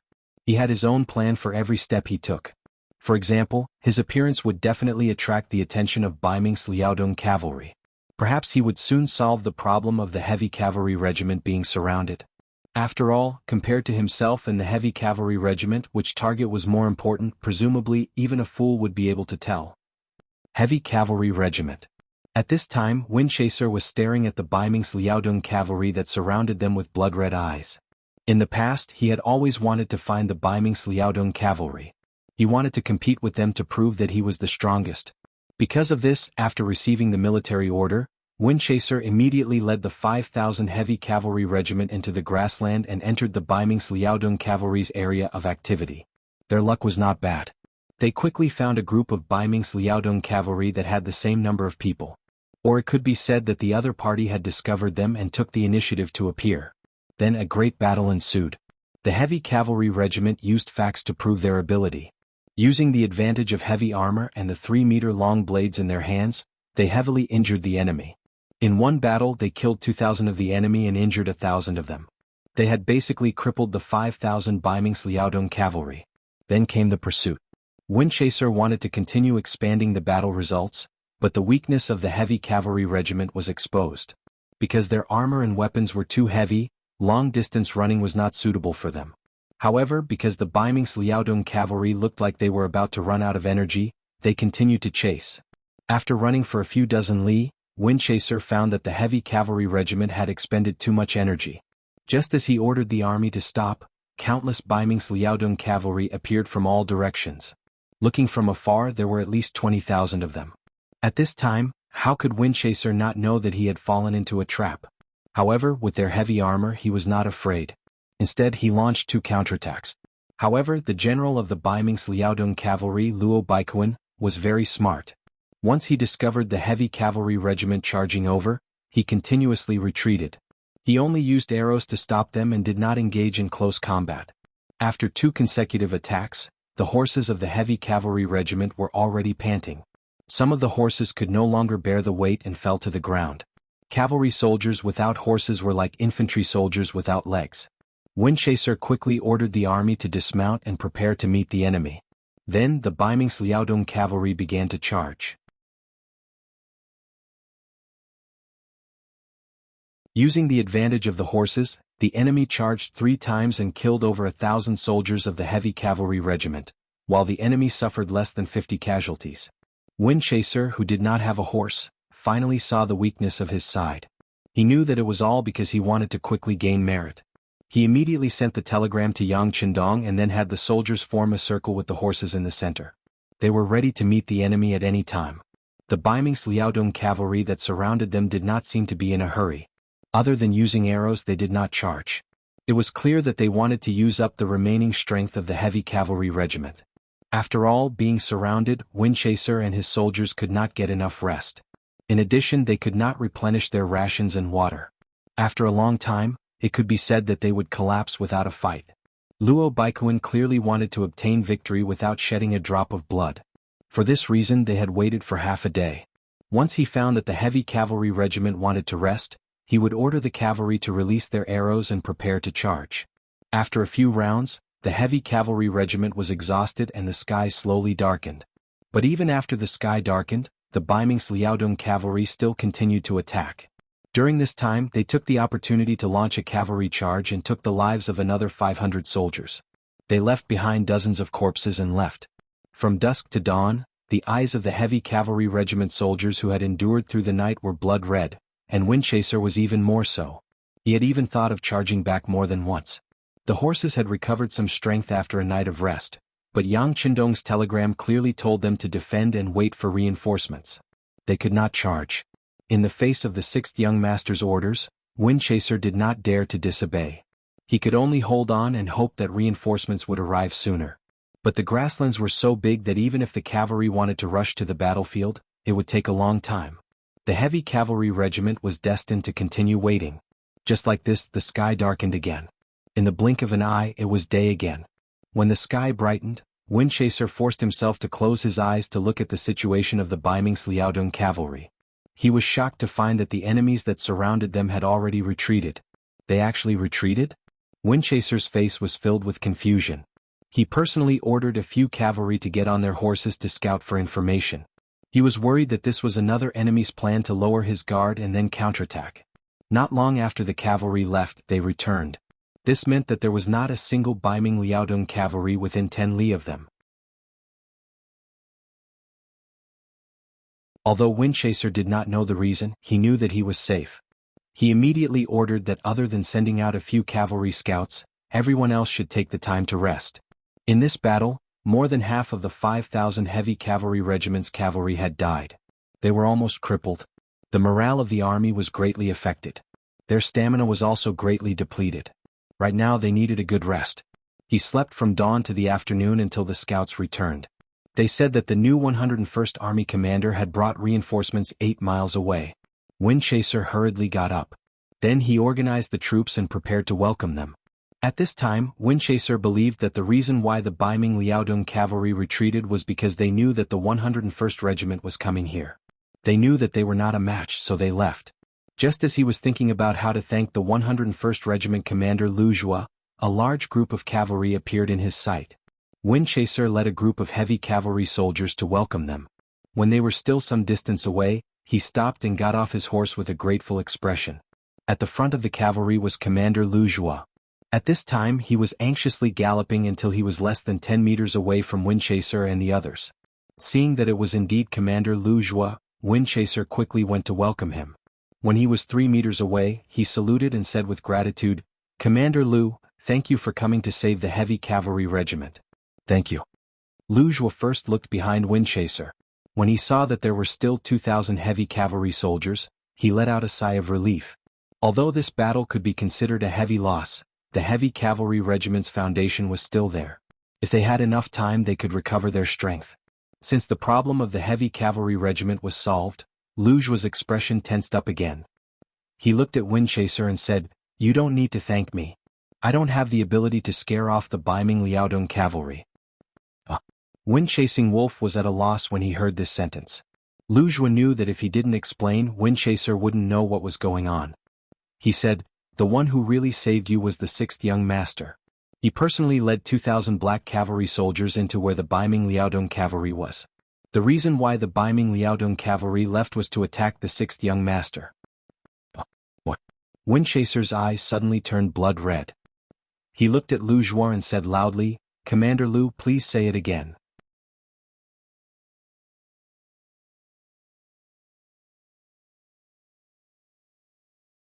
Chapter 1333. I said that in order to save you, the 6th young master took the initiative to appear on the battlefield and attracted the attention of Baiming's Liaodong cavalry. The cavalry that surrounded you didn't leave because of our arrival. They left because of the 6th young master. Lu Zhua's expression didn't look too good, but he also knew that this matter wasn't Windchaser's fault. After all, Yang Qindong took the initiative to do this. Lu Zhua shouted happily, but Windchaser's face was already covered in tears. He didn't expect that in order to save him, the 6th young master would take the risk. In this case he was such a bastard. Thinking of this, he raised his hand and gave himself a big slap. His 5 bright red fingers imprinted on his face. "Okay." Seeing Windchaser hurting himself, Lu Zhua shook his head. "Now is not the time for us to blame ourselves. How to save the 6th young master is the most important thing. I still have to lead the 101st Division forward. Since you are safe, go back to the first city and have a good rest." After saying this, Lu Zhua was ready to leave. In his eyes, saving Yang Qindong was the most important thing. but if he wanted to leave now, he needed Windchaser's permission. With a plop, Windchaser got off his horse and knelt in front of Lu Zhuo's horse. "Commander Lu, please allow me to go with you." Lu Zhuo was shocked by this kneeling. After understanding Windchaser's meaning, he had to shake his head. "Captain Windchaser, I want you to go back and rest. This is what the 6th young master said in the telegram. What you should do now is to obey the military order. Do you understand?" "No." Windchaser shook his head with a painful expression. "The 6th young master came to save me. How can I do nothing? How about this, the rest of the heavy cavalry regiment will go back and rest. I will go with you alone, okay?" At this moment, Windchaser had to follow Lu Zhuo even if he had to violate military orders. This was the only thing he could do. Lu Zhuo really wanted to say that it was hard to disobey military orders. However, looking at Zhuai Feng's tear-streaked face and red eyes, he couldn't bring himself to say those harsh words. He could only nod his head and say, "All right, then you'll go and follow behind this army commander." Mount Chiyun. Although it was called a mountain, it was actually just a slightly higher hillside. It was located on the grassland and there was nothing around it to block the view. Under the strong wind and sand, most of the trees on the mountain had withered, leaving only 3 to 5 small trees standing there. However, due to the high terrain there was not enough water, so it was only a matter of time before it dried up. Yang Qindong chose to set up camp here for the 2,000 black cavalry soldiers.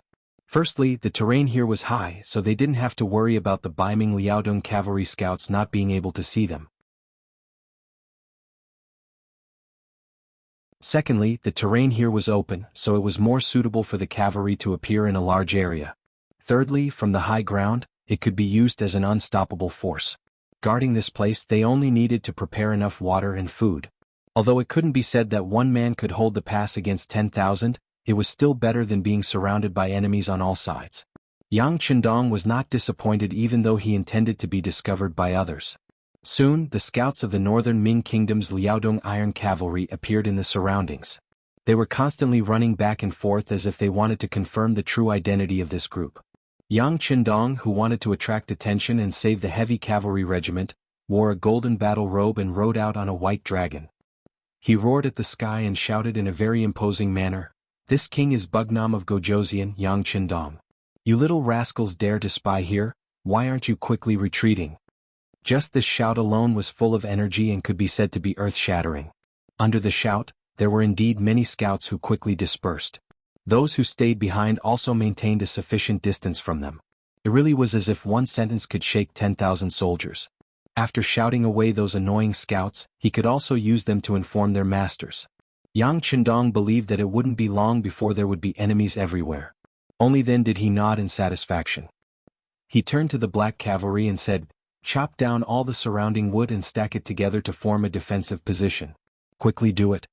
The Black Knight Dragon Guards, who had always regarded Yang Qindong as their leader and worshipped him as a god, immediately agreed and began to get busy. As their leader, Beta Persei naturally didn't have to do any work.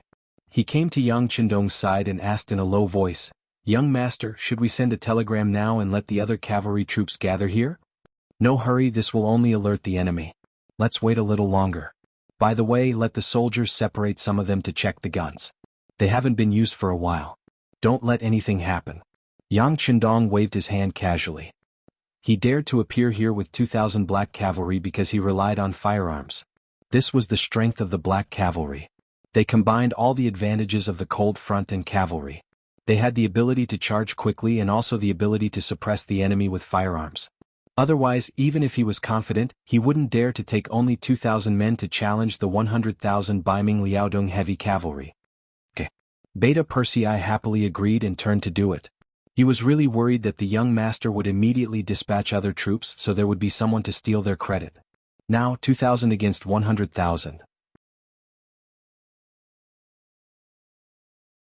Even if they couldn't get half of them, it was enough to kill to their heart's content. Only a thick-skinned person like Beta Persei would think this way. Perhaps in his eyes, Yang Qindong's existence was an invincible legend. As for the scouts of Baiming Liaodong heavy cavalry, they left excitedly after seeing Yang Qindong appear in Chiyun Mountain and reported to Fang Dingshan, who was hiding in a mountain forest 80 miles away. Fang Dingshan was very cunning. He didn't stay with Gao Yu's hundreds of thousands of soldiers because he was afraid that he would be implicated by the other party.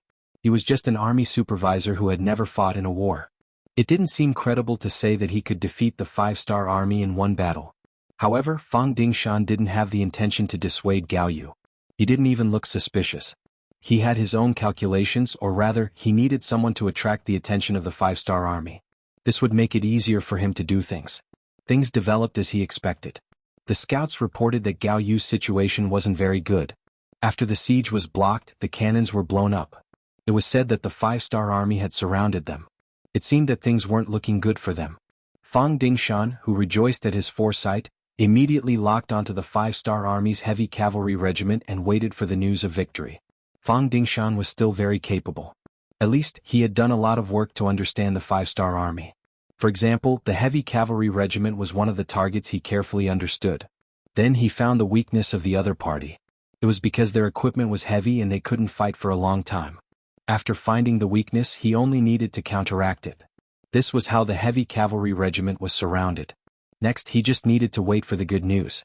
While waiting, a young scout with an excited face half knelt in front of him. "General, great news, great news. Has the heavy cavalry regiment already been devoured by us?" Fang Dingshan asked calmly. However, he wasn't that excited. Although it was a merit to take down a heavy cavalry regiment, the other party only had 5,000 cavalrymen after all. For him who had 100,000 cavalrymen, it wasn't a big deal. No. The scout's face was still red because of his excitement. "General, we found Bugnam of Gojoseon." When he heard that they didn't destroy the heavy cavalry regiment, Fang Dingshan's face still had a trace of unhappiness. However, after that he suddenly stood up with his eyes wide open. He asked as if he didn't hear clearly, "Wait, what did you just say? Who did you find?" "General, we found Bugnam of Gojoseon. He only brought 2,000 black cavalry soldiers to Qian Mountain." The scout's voice rose an octave. They found Yang Qindong with only 2,000 cavalry soldiers. This news was like a bolt of lightning that shocked Fang Dingshan. He was so happy that he couldn't close his mouth. As for whether it was the black cavalry or not, he didn't care. After all, there were only 2,000 people. How could they be a match for his elite Baiming Liaodong heavy cavalry? Excitement, excitement. It wasn't an exaggeration to say that the biggest threat to Baiming wasn't the southern Ming dynasty, nor was it Yang Xie or the 5-star army. It was Yang Qindong. As long as he got rid of this person, it was equivalent to getting rid of the biggest worry in his heart. This way the emperor could sit back and do what he wanted to do without any worries. It wasn't an exaggeration to say that whoever could kill Yang Qindong would definitely be a great contributor to Baiming. No. It would also be a great contributor to the southern Ming dynasty. In short, it would be a blessing for the great Ming dynasty. For this, it would be worth it even if they had to pay a huge price. Fang Dingshan was also tempted by such a great contribution. However, after seeing the strength of the 5-star army, he had no choice but to suppress this thought. He never thought that an opportunity would appear like this. Yang Qindong would appear in his field of vision with only 2,000 cavalry soldiers. Could it be that the heavens wanted him to die and wanted to give him a great contribution? The more he thought about it, the more excited he became. After a long while, Fang Dingshan finally calmed down. When he looked at the scout, his eyes were full of excitement. "Did you find out if there are any other 5-star army soldiers moving around?" Fang Dingshan couldn't be blamed for asking this. Yang Qindong's sudden appearance with so few guards around him, he couldn't help but wonder if this was a trap. "No, this general has already sent out all the scouts. There are no traces of the 5-star army within 100 li radius. I have already arranged for them to continue expanding the search area." How could the scout not understand this logic? If he couldn't even figure out this problem, he wouldn't be worthy of being a scout. Enough, enough. After hearing that there were no 5-star army movements within 100 li radius, Fang Dingshan nodded his head in satisfaction. So what if Bailey Wudi was really a trap? As long as he was given 4 hours, he could use his army to eliminate these 2,000 cavalry soldiers. This way, once Yang Qindong died, the so-called encirclement would be meaningless. That, did you see clearly? Was that Bugnam of Gojoseon?